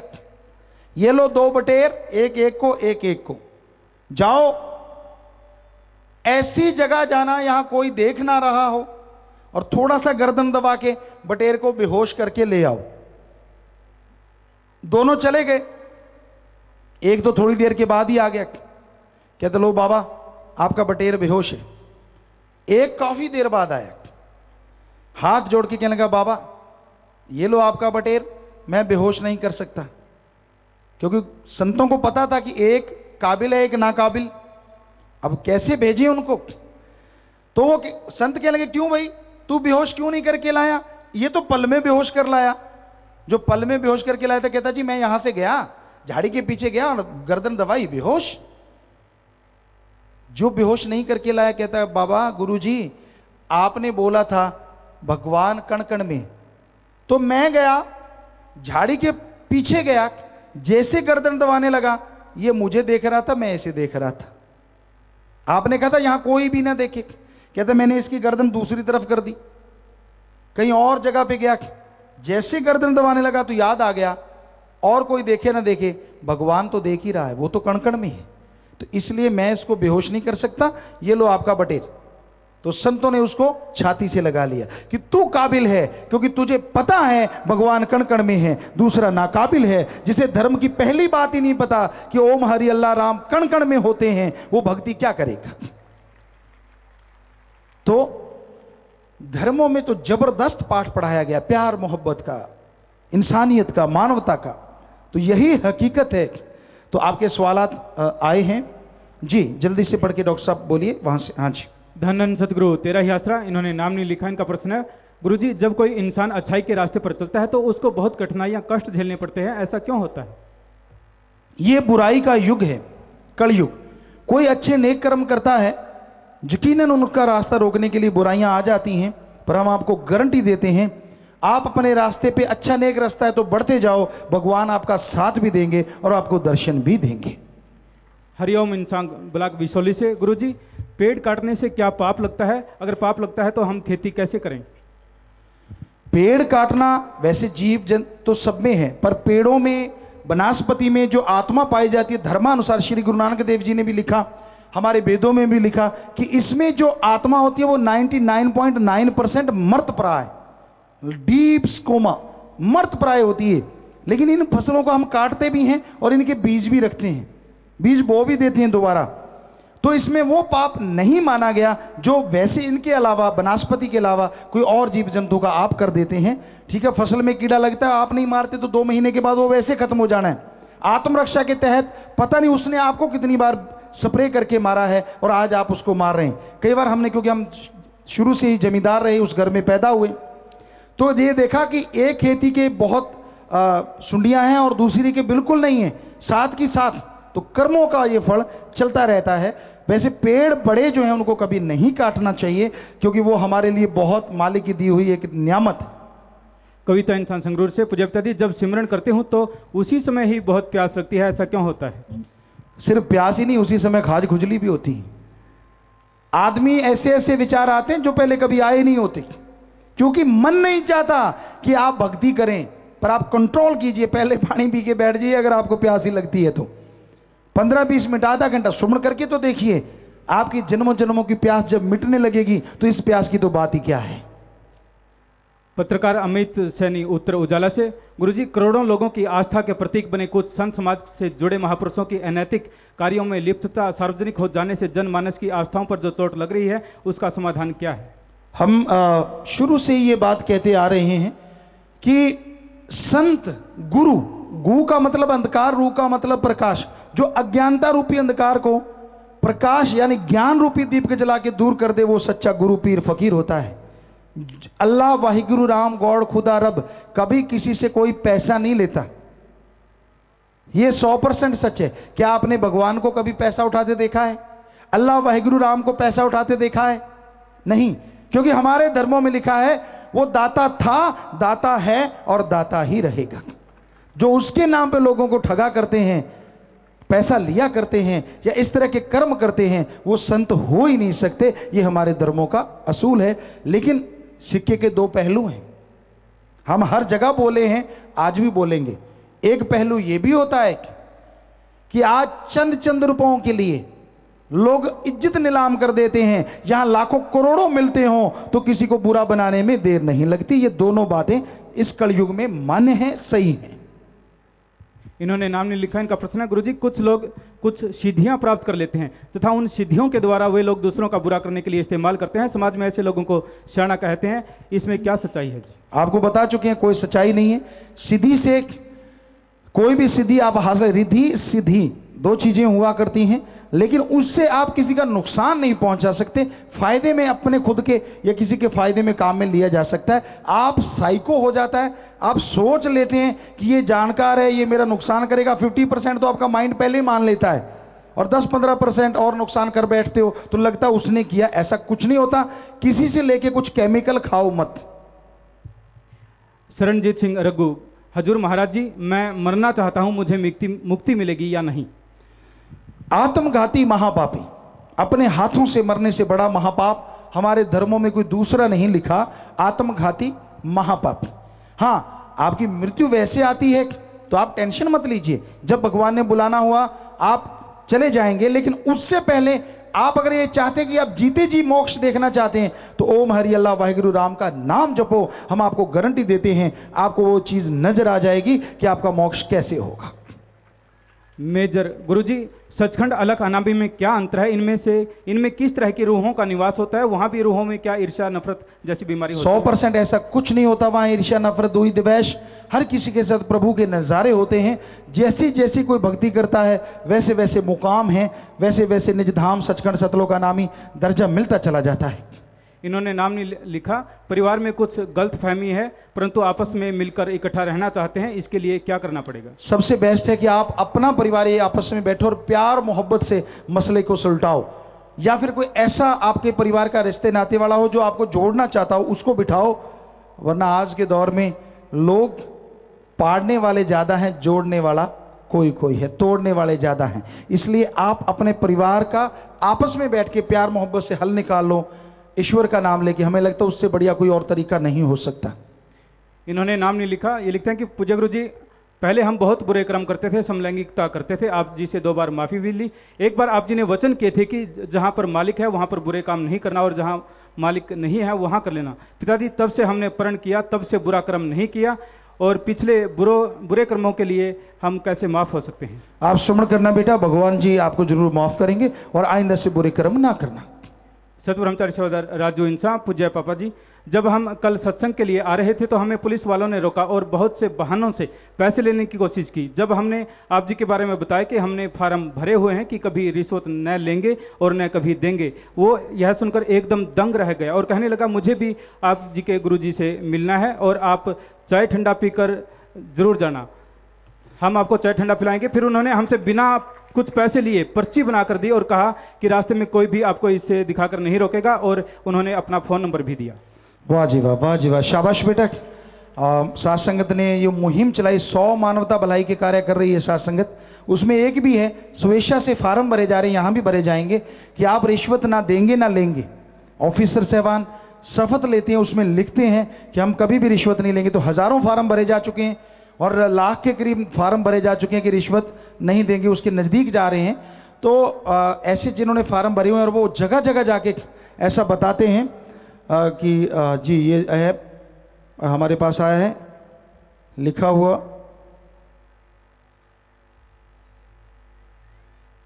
$72,780 शुरुआत हुई थी और अब 97,597 फार्म भरे जा चुके हैं कि रिश्वत कभी किसी को नहीं देंगे। और ऑफिसर जो हैं, जो कहते हैं बड़े ऑफिसर हैं कोई भी, कि हम रिश्वत लेंगे नहीं, अपनी मर्जी से उन्होंने जो फार्म भरे हैं वो अब तक भरे जा चुके हैं जी 1576 फार्म, क्योंकि ये थोड़ा बाद में शुरुआत हुई। तो इस तरह के ये 100 मानवता भलाई के कार्य हैं, तो उनमें इन्होंने ये फार्म भर रखे हैं, रिश्वत नहीं दी। तो देखिए कैसे ये करबट ले रहा है इंसान। और हम भी यही चाहते कि समाज से ये बुराई हमेशा के लिए दूर हो और लोग भ्रष्टाचार से मुक्त हों। सुखजीत कौर बाजपुर से, गुरुजी आज का जो ये सत्संग आप जी कर रहे हैं, क्या किसी व्यक्ति विशेष के कहने पर आए हो या फिर साथ संगत के कहने के अनुसार? साथ संगत के कहने से जी। साथ संगत ने बहुत बार कहा है कि जी आप आइएगा, आप आइएगा, बहुत बार। क्योंकि बाजपुर की जो साथ संगत है मानवता भलाई कार्यों में कई बार फर्स्ट आ चुकी है यूपी में, पूरे उत्तराखंड में शायद। यहाँ के नौजवान, यहाँ के वृद्ध बुजुर्ग, भाई बहन, माता, सब लोग कई चीज़ों में, जैसे पेड़ लगाने में या और उत्तराखंड में फर्स्ट आए हैं। तो उन्होंने कई बार हमसे कहा गुरुजी सत्संग करना, तो आज आपकी सेवा में हाजिर हो गए। हमारा तो काम आपकी सेवा करना है, हम तो सेवादार हैं सबके, आपके नौकरों के भी नौकर हैं। ऊंचा सिर्फ इसलिए बैठना पड़ता है क्योंकि हम साइंस पढ़े हैं। मनोदशा होती है आदमी की, बोलने वाला अगर दिखता नहीं तो सुनने वाले खड़े हो जाते हैं, शोर मचाने लगते हैं। और धर्मों के अनुसार धर्मों में लिखा है इस कलयुग में जो राम अल्लाह वाहिगुरु गॉड की याद में आके बैठेंगे वो देवताओं जैसे उस टाइम में होंगे। तो हम सोचते हैं कि इन देवताओं के दर्शन भी हमें हो जाएं, इसलिए ऊंची जगह पे बैठते हैं और कोई हमारा मान बढ़ाई का चक्कर नहीं है जी। इन्हीं का अगला प्रश्न है, गुरुजी देवी देवता को मानने से क्या हमारा नामदान गुरु मंत्र टूट जाता है? जो गुरु मंत्र आपको दिया गया है, आपको थोड़ा सा बता दें, वो उस ओंकार का है। हिंदू धर्मानुसार ओंकार, जिसने ब्रह्मा जी, विष्णु जी, महेश जी को बनाया, ये गुरु मंत्र उसका है। तो जब उसका नाम जपते हैं तो जितने भी देवी देवता हैं वो अपने आप ही उनका जाप हो जाता है और वो प्रसन्न हो जाते हैं, अपने आप ही वो खुश हो जाते हैं। इन्होंने नाम लिखा, इनका प्रश्न है, गुरुजी हम अपने सपनों को पूरा करना चाहते हैं तो कितना समय लगेगा? आपके सपने जायज हैं या नाजायज ये तो राम जाने। अगर जायज हैं तो हमारे हिंदू धर्म में लिखा हिम्मत करे अगर इंसान तो सहायता करे भगवान, हिम्मते मर्दा मददे खुदा। आप मेहनत कीजिए, भगवान की भक्ति कीजिए, यकीनन अगर जायज है तो मालिक जरूर सुनेंगे। अब कुछ लाइव मैसेज है जी। सिमरन इंसान श्री बीसी कनाडा से, प्यारे पिताजी पूर्ण संत महात्मा जाहिरा रूप में कब जाहिर होते हैं? इंसान जब सुमन करता है, बुद्धि विवेक से काम लेता है, ध्यान से सुनता है तो उसे समझ आ जाती है कि फकीर सच्चा है और उसे सच बताने आया है। अगर आप वास्तव में दूसरी तरह से देखना चाहते हैं तो सुन समाधि में जाइए, सुमन कीजिए, भगवान अल्लाह वाहिगुरु ही ये निर्णय करते हैं। आदमी का किया निर्णय कभी निर्णय मानता नहीं आदमी। मोना इंसान दुबई यूएई से, लाइव मैसेज, प्यारे पिताजी हमें सुमरन आंखें खोलकर करना चाहिए या बंद करके? वैसे जब तक आप सुन समाधि में नहीं जाते आंखें बंद करके करो, क्योंकि आपकी आंखों के द्वारा भी मन शैतान आपका डगमगा सकता है। कई बार आप सुमन करने बैठते, सामने दीवार होती, सुमन कर रहे हैं, आंखें खोल के करोगे, उस दीवार पे भी तरह तरह के मानचित्र बनने शुरू हो जाएंगे। होता कुछ भी नहीं, ये बन गया वो बन गया, मन ने आपको भटकाना है। तो इसलिए आंखें बंद करके घर परिवार में बैठ के सुमन करो, वो सर्वश्रेष्ठ है। हाँ, सुन समाधि लगने लग जाए फिर चाहे खुली आंखों से करते रहो, ध्यान कभी भटकता नहीं। सनी इंसान श्री बीसी कनाडा से, प्यारे पिताजी अगर खाने वाली किसी वस्तु पर लिखा हो कि उसमें अंडा नहीं, लेकिन वो वस्तु जहां पर बनती है वहां पर अंडे का इस्तेमाल होता है, तो क्या वो वस्तु हमें खानी चाहिए? अगर उसमें लिखा है वाकई, और गवर्नमेंट वहाँ की इस मामले में सख्त है कि वाकई अगर उसमें डॉटेड है, ग्रीन डॉटेड, उसमें अंडा नहीं है और ये सब लिखा हुआ है तो खा लेना चाहिए, क्योंकि बनती तो चीज़ें कई जगहों पे ऐसी हैं, लेकिन यहाँ तक अगर हो सके तो अवॉइड कीजिए जहाँ तक संभव हो। डॉक्टर शेफाली इंसान रोस्टॉक जर्मनी से, लाइव मैसेज, पूज्य पिताजी हमें नूरी दर्शनों के लिए मालिक से क्या मांगना चाहिए ताकि हम अपने इस मनुष्य जन्म का सच्चा लक्ष्य हासिल कर सकें? ओम हरि अल्लाह वाहिगुरु राम से हमारे धर्मों में लिखा है सबसे बढ़िया मांगने वाली बात है मालिक से मालिक को मांगो। बाकी जब मालिक ही मिल जाएगा तो किसी चीज की कमी नहीं रहती। सुमन करते हुए उसकी औलाद का भला करो, नेक कर्म करो और मालिक से मालिक को मांगते हुए आगे बढ़ो, यकीनन आपको तमाम खुशियां मिलेंगी। आखिरी पर्ची है जी, गुरुदेव इंसान श्री बीसी कनाडा से, ये भी लाइव मैसेज, पूज्य पिताजी 30 नवंबर को मैं अल्बर्टा स्टेट में 100 की स्पीड से ट्रक चला रहा था। पूरे हाईवे पर बर्फ जमी हुई थी। अचानक ट्रक अनकंट्रोल हो गया और मैंने जोर से धन धन सतगुरु तेरा ही आसरा का नारा लगाया। ट्रक एक दूसरे ट्रक से टकरा गया, वह साइड में लग गया। पूज्य पिताजी आप जी की रहमत से दोनों ड्राइवरों की जान बच गई और ट्रक को थोड़ा बहुत ही नुकसान हुआ है जी। दूसरे ट्रक के दोनों ड्राइवर मेरा इंसान वाला लॉकेट देखने लगे हुए। आप जी का तहे दिल से उन्होंने धन्यवाद किया कि आज तो हमें भगवान ने बचा लिया है। इसी तरह रहमत बनाए रखना जी। जाको राखी साइया मार सके ना कोई, बाल ना बांको कर सके चाहे सब जग बैरी होए।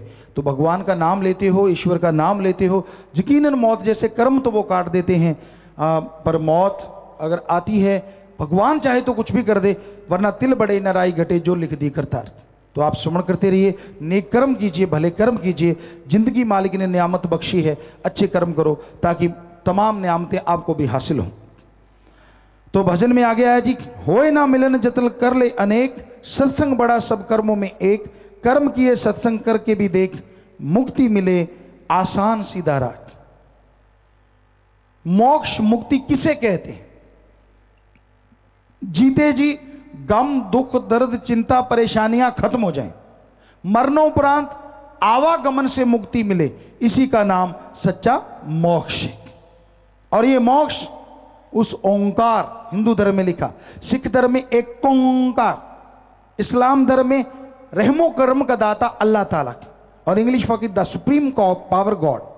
उस पावर का अगर आप सुमरन करेंगे, भक्ति इबादत करेंगे तो ही मोक्ष मुक्ति संभव है, और किसी भी तरीके से मोक्ष मुक्ति नहीं मिला करती। तो इस बारे में लिखा बताया है भागवत 11-12 स्कंद अध्याय पहले दूसरे में भगवान कृष्ण जी सत्संग के बारे फरमाते हैं, हे उदो, ना योग, ना ज्ञान, ना धर्म पुस्तकों के पढ़ने, ना तप, ना त्याग, ना दूसरों की सेवा, ना दान, ना पूजा पाठ, ना वेदों के पाठ, ना तीर्थ और ना ही मन इंद्रियों के दमन करने से मुझे जीव इतनी आसानी से पा ही नहीं सकते जितनी जल्दी के सत्संग या साधु संग करके, जिसके साथ हमारे दूसरे दुनियावी असर और संस्कार दूर हो जाते हैं। जी, तो इंसान मोक्ष मुक्ति के लिए बड़े कर्म करता है। कई जगहों पे ये देखा गया है, अगर कोई परेशानी है तो लोग उसके लिए मन्नत मांगते हैं कि हे देवता, हे भगवान, मेरी ये मन्नत पूरी कर देना, मैं बलि चढ़ाऊंगा, कहीं बकरे की, कहीं मुर्गे की, कहीं खुशी हो तो भी बलि चढ़ाते हैं। कई जगहों पे ऐसा भी देखा गया। हम छत्तीसगढ़ में गए एक जगह, तो वहां सत्संगें हो रही थी, लोग वहां बलि खूब चढ़ाया करते थे, खुशी पे भी, मन्नत मांगी तो भी बलि चढ़ाना। हमने लोगों से पूछा क्या बलि चढ़ाते हो? कोई कहता मुर्गा, कोई कहता बकरा। हमने कहा क्या चढ़ाते हो देवता को? कहते जी हम गला काटते हैं और मूंडी चढ़ा देते हैं। हमने कहा बड़े चालाक हो। कहते क्यों? अरे मूंडी में तो खोपड़ा होता है, बाकी नर्म नर्म गोश्त तो खुद रगड़ जाते हो और देवता को खोपड़ा दे आते हो कि ले तेरा खोपड़ा, बाकी सारा मांस हमारा। ये बलि उसको चढ़ाई है या खुद के लिए बनाई है? कहते गुरुजी ये तो कभी सोचा ही नहीं। एक वहां सज्जन थे, वो बताने लगे, कहते गुरुजी मैं इंचार्ज हूं वहां का, यहाँ बलि चढ़ाई जाती है। कहते ये तो चढ़ा के चले जाती, हमारी तो मुंडी भी बिकती है। कैसे?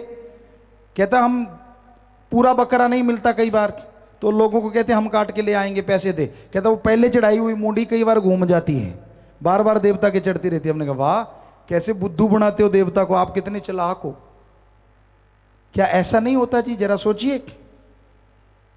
और क्या देवी देवता ने कभी आपको उलाना दिया कि नरम नरम तो आप ले जाते हो, मेरे लिए खोपड़ा छोड़ जाते हो, रखो मेरा सारा बकरा इधर? वो तो कभी बोला ही नहीं।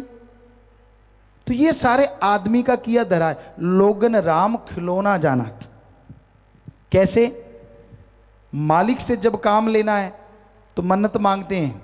सभी धर्मों में हमने देखा, तुझे 5.25 का प्रसाद दूंगा, 25.25 का, 51.25 का। हमने सोचा ये ऊपर चवन्नी क्यों रखते हैं? बाद में ख्याल आया, जब ध्यान से देखा, अब 51.25 का प्रसाद, बढ़िया सा मिठाई का देसी घी का डिब्बा। हम भी साथ हो लेके देखिए तो ये 1.25 का चक्कर क्या है। जब मालिक के सामने गए तो 54 का प्रसाद मालिक का, पूरा डिब्बा खुद का। देख लीजिए आप चाहे, एक पीस निकाल के रख दिया, कहता मालिक भला करना, और पूरा डिब्बा लेके बाहर आ गए। रास्ते में दोस्त मिला, यार मिला, ये तू खा ले, तू खा ले, बाकी बचा हुआ खुद गटक गए। हमने कहा भाई ये तो डबल ठगी हो गई। कहते कैसे? अरे तू लाखों की मन्नत मांगी हुई। कहता हाँ, मैंने कहा था मुझे लाख रुपए आ जाए तुझे 51.25 दूंगा।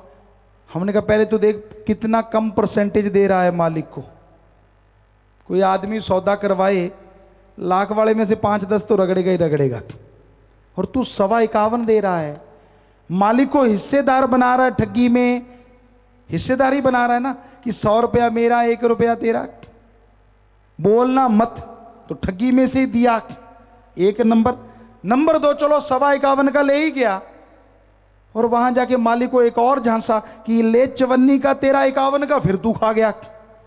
तो मालिक ने तेरी बांह नहीं पकड़ी कि ठगी मारा, रख मेरा पूरा डिब्बा इधर। वो बोला? कहते कभी नहीं बोला।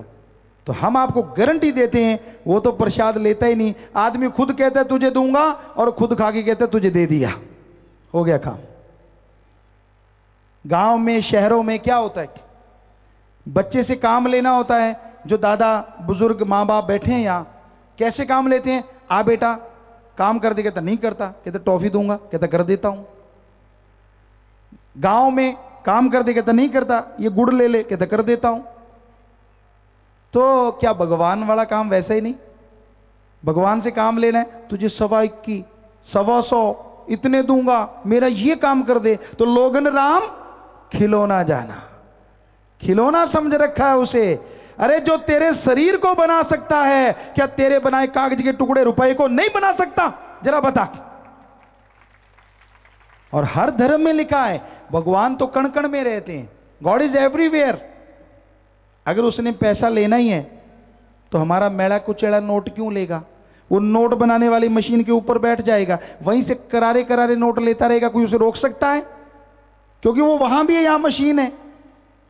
सोचने वाली बात।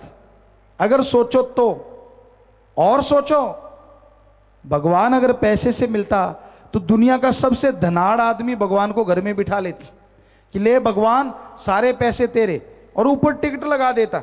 भगवान को देखना है तो 10,000 की टिकट, बात करनी है तो 20,000 की टिकट। शुक्र है भगवान बिकाऊ नहीं, वरना वो भगवान का भी ब्लैक हो जाता, टिकटें ब्लैक में बिकती। तो हकीकत ये है कि मालिक अल्लाह वाहिगुरु गॉड खुदा राम, सारे धर्म पढ़ लिए हमने, सब धर्मों में लिखा है वो दाता था, दाता है और दाता ही रहेगा। वो मंगता नहीं हो सकता। हम लिख के गारंटी देने को तैयार या हम मर्जी कहने को तैयार। वो तो सबका दाता है।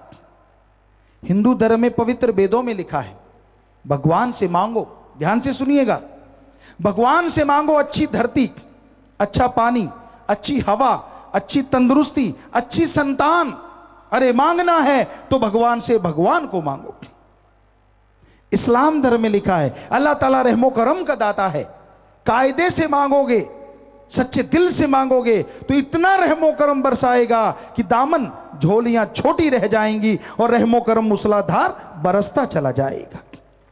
सिख धर्म में लिखा है जो मांगे ठाकुर अपने से सोई सोई देवे। कि सच्ची भावना हो, हे भक्तों, अगर सच्चे दिल से वाहिगुरु से मांगोगे, वो जो मांगते हो कहने नहीं देगा, पहले झोलियां भर देगा। और इंग्लिश फकीर कहते गॉड देता है लेता नहीं। अब ये बातें हमारी लोगों को बहुत बुरी भी लगती, कईयों को। एक जगह अनूपपुर शायद जगह थी, जंक्शन है वो, छत्तीसगढ़ में आ गया, पहले मध्य प्रदेश में था। तो हम सत्संग कर रहे थे, शाम का समय था, रामनवमी का वो दिन था, सत्संग हो गया, ये बातें हमने सुना दी। अब ट्रेन का सफर था, हम ट्रेन से आ रहे थे, तो शायद वो शाम का टाइम था, 8 बजे का, और आपको पता है ट्रेन आई, पता चला कि 1 बजे आएगी। तो हम वेटिंग कर रहे थे, हम बैठे हुए थे। तो वो पुजारी सज्जन आगे कहते मैंने गुरुजी से मिलना है। हमने कहा जी मिला दीजिए, कोई बात नहीं। बात की, बोलो भाई क्या बात हुई? कहते गुरुजी आपने अच्छा नहीं किया। हमने कहा हमने तो सत्संग की है, रामनवमी थी, राम जी पे सुनाई बातें, बहुत बातें सुनाई। कहते नहीं आपने बातें तो अच्छी सुनाई हैं। हमने कहा आप क्या कौन है? कहते मैं मंदिर का पुजारी हूं। आप फिर बुरा क्या कर दिया? क्या आपके मंदिर में लोग नहीं आए? कहते गुरुजी वो बात भी नहीं, आगे से 1.5 गुना लोग ज्यादा आए आपकी सत्संग सुनने के बाद, मंदिर में आए। अरे फिर क्या चक्कर पड़ गया? कहता गुरुजी कैसे बताऊं, सारे के सारे खाली हाथ आए। कहते अगर आप ऐसा करते रहोगे तो हम खाएंगे क्या? हमने कहा हट्टे कट्टे हो, हम भी खेती बाड़ी करते हैं, आप भी कर लो, अच्छी कमाई हो जाएगी, आपके पास जमीन होगी। मंदिर कहता वो तो है, तो फिर उसमें कमाई करो, मेहनत करो, खाना मिल जाएगा। कहता गुरुजी कोई भी एक आदमी भी नहीं आया पैसा लेके। कहता मैंने पूछा भक्तों खाली हाथ? कहते हम तो भगवान से लेने आए हैं, उसको क्या दे सकते हैं जो हमें बनाने वाला है, गुरुजी बता के गए। कहता मैं तो आपको उलाना देने आया हूं। तो ये चक्कर पड़ जाता है सच्ची बात कहने का। पर भाई संत पीर फकीर जो होता है, अगर वो सच नहीं कहेगा तो फिर सच आएगा कहां से, सुनेंगे कहां से आप? और ये 100% सच है कि भगवान अल्लाह वाहिगुरु राम सबकी झोलियां भरता है। अरे हमारा शरीर, डॉक्टर साहबान 15% पढ़ पाए हैं हमारे शरीर को, तो जो इस शरीर को बना सकता है, तो इस शरीर के द्वारा लड्डू पेड़े मिठाइयां पैसा जो बनता है, क्या वो बना नहीं सकता अगर उसको जरूरत है तो? बस इतना ही सोच लीजिए आप। हम पैसा आपसे तोल लें, मान लीजिए आपने हमें 100 दिया, 10 हम रख लें, 90 भगवान को दे दें, फिर तो मानी बात। यहां तो सारा ही उल्टा है, 100 दोगे 100 के 100 खुद डकार जाएंगे, आपको आशीर्वाद दे देंगे। आपने ई स्पेशल लेना है तो थोड़े ज्यादा पैसे लगेंगे। ऐसा चलता है दुनिया में, ऐसा होता है समाज। जबकि भगवान अल्लाह वाहिगुरु राम कभी किसी से कुछ नहीं लेते। आज लोगों ने उन्हें मंगता बना रखा है, जबकि वो दाता ही था और दाता ही रहेगा। वो सबका दाता है, सबको देने वाला है। राजा, प्रजा, गरीब, अमीर, अगर कोई भी उससे मांगे साफ दिल से, साफ नीयत से, वो सबकी झोलियां भर दिया करता है। तो भाई, भजन के आखिर में शाश्वत नाम जी सेवा ड्यूटी निभाई, सच्ची बात जो दी है बताई, समझे या माने तेरी मर्जी है भाई, गुण सत्संग के दिए बता। इस बारे में लिखा है, संतों के आत्मक मंडल का प्रभाव जबरदस्त है। उनकी शख्सियत के कीमियाई असर करके शैतान शरीफ और नेक बन जाते हैं। चोर चोरी छोड़ देते हैं, शराबी शराब छोड़ देते हैं और बुरे आदमी अपनी बुराइयों को छोड़ देते हैं। इतिहास ऐसी जिंदगियों से भरे पड़े हैं, उनके प्रताप से सदने जैसे। तो संत पीर फकीर लोगों को भलाई नेकी की शिक्षा देते हैं, सच के राह पे चलाते हैं और बुराइयां छुड़वाते हैं कि आप बुराइयां छोड़ दें। इंसान अपने आप बुराई नहीं छोड़ पाता। बारे शाह एक कवि हुए हैं, एक लेखक हुए हैं, जिन्होंने हीर लिखी है, लेकिन चाहे वो मजाजी प्यार था, पर कई बातें ऐसी होती हैं जो सच्ची होती हैं। उन्होंने लिखा है, बारे शाह ना आदता जातियां हैं जी, चाहे काट दे पोरियां पोरियां छी। कि आदमी को जो आदत पड़ जाए वो कभी जाया नहीं करती, चाहे उसकी पोरी पोरी यानी जोड़ जोड़ अलग क्यों ना कर दिया जाए। पशु रस्सा चबाने लग जाए, खूंटे पे बांध के मुंह पे कुछ चढ़ा के रोक दो तो रोक दो, आदत पड़ गई तो वो कितना ही हरा चारा डाल दो, रस्सा चबाएगा ही चबाएगा। ऐसे आदमियों के अंदर आदतें होती हैं, उन आदतों को बदला नहीं जा सकता, बड़ा मुश्किल है। कबीर साहब ने भी लिखा है, चोर जुआरी क्या बदलेंगे वो तो आदत के मजबूर। चोर जुआरी क्या बदलेंगे वो तो आदत के मजबूर, मना रे तेरी आदत ने कोई बदलेगा हरि जन सूर। मन को जो आदत पड़ जाए, आदमी को जो आदतों का स्वामी है, अपनी आदतें बदलना कुछ छोटी मोटी बात नहीं। कौन बदल सकता है? भगवान, या भगवान की भक्ति करने वाला जन कोई भी, या शूरवीर योद्धा बहादुर, जिसके अंदर ये हिम्मत हो, आत्मबल हो, वो अपनी आदतों को बदल सकता है। और भक्ति के बिना आदमी हरि का जन नहीं बन सकता, ये धर्मों में साफ लिखा है। तो भाई, आप अपनी आदत बदलना चाहते हो, किसी आदत से आप मजबूर हो, नशा करते हो, बुरे कर्म करते हो, किसी भी आदत से आप मजबूर हो, उसे आप छोड़ना चाहते हो, बिना दवा की, बिना कोई परिश्रम के आप ईश्वर की भक्ति से अपनी आदतें छोड़ सकते हो। आपको उदाहरण के तौर पे बताते हैं,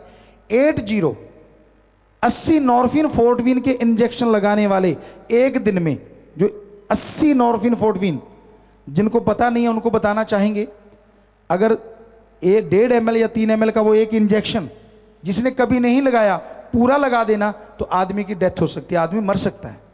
पर वो नशा करने वाले सज्जन 80 नॉर्फिन फोर्टविन के इंजेक्शन एक दिन में लगाते थे। राम नाम लिया, हमने उनको कहा भाई हम तो कोई जादूगर नहीं है, भगवान जादूगर है, आप सुमन करो, भक्ति करो और सेवा करो। तो उन्होंने ऐसा किया, 7 दिन में उनका नशा बिल्कुल खत्म हो गया, वो नशा छोड़ गए। लाखों करोड़, आज से पहले आप सत्संग कर रहे हैं, 5 करोड़ लोगों को हमने ये गुरु मंत्र बताया पूरी दुनिया में, और हम नशा छुड़वाते हैं लोगों का। चाहे कैसा भी नशा आप करते हैं, गुरु मंत्र का जाप करना, सिर्फ महीना 2 महीना आपको उल्टी आने लगेगी जो भी आप नशा करेंगे। ऐसी पावर होती है राम नाम में, भक्ति इबादत में, तो अपने आप ही आदत बदल जाती है। अपने आप, ना बेइज्जती हो, ना किसी को पता चले, अंदर ही ना दवा लेनी पड़े। ऐसा देखा गया, करोड़ों लोग ऐसा कर चुके हैं। तो वही तरीका आज आपकी सेवा में अर्ज करने आए हैं, आपको बताने आए हैं। तो आपसे गुजारिश है कि आपका ज्यादा समय नहीं लेंगे, थोड़ा समय तो जरूर लेंगे। गुरुमंत्र कलमा नाम जो है वो आपको बताएंगे। अभी आप बैठे रहिएगा। विवाह शादी वाला एक परिवार आया हुआ है जी, और ये ब्रह्म विवाह, हिंदू धर्म में सर्वोत्तम विवाह, दोनों परिवार सहमत, लड़का लड़की सहमत, दहेज नहीं लेना, नशा करने वाले ना हो। तो यहाँ लाखों शादियां होती हैं सभी धर्मों की। तो आज एक ऐसी शादी होगी, अभी वो परिवार आएगा, आप बैठे रहिए आराम से। तो वो कानूनी तौर पे भी लिखा जाता है और धर्मानुसार ब्रह्म विवाह उसे कहा जाता है। तो ये दीन दुखियों की मदद के लिए विवाह शादी की खुशी में बैंक में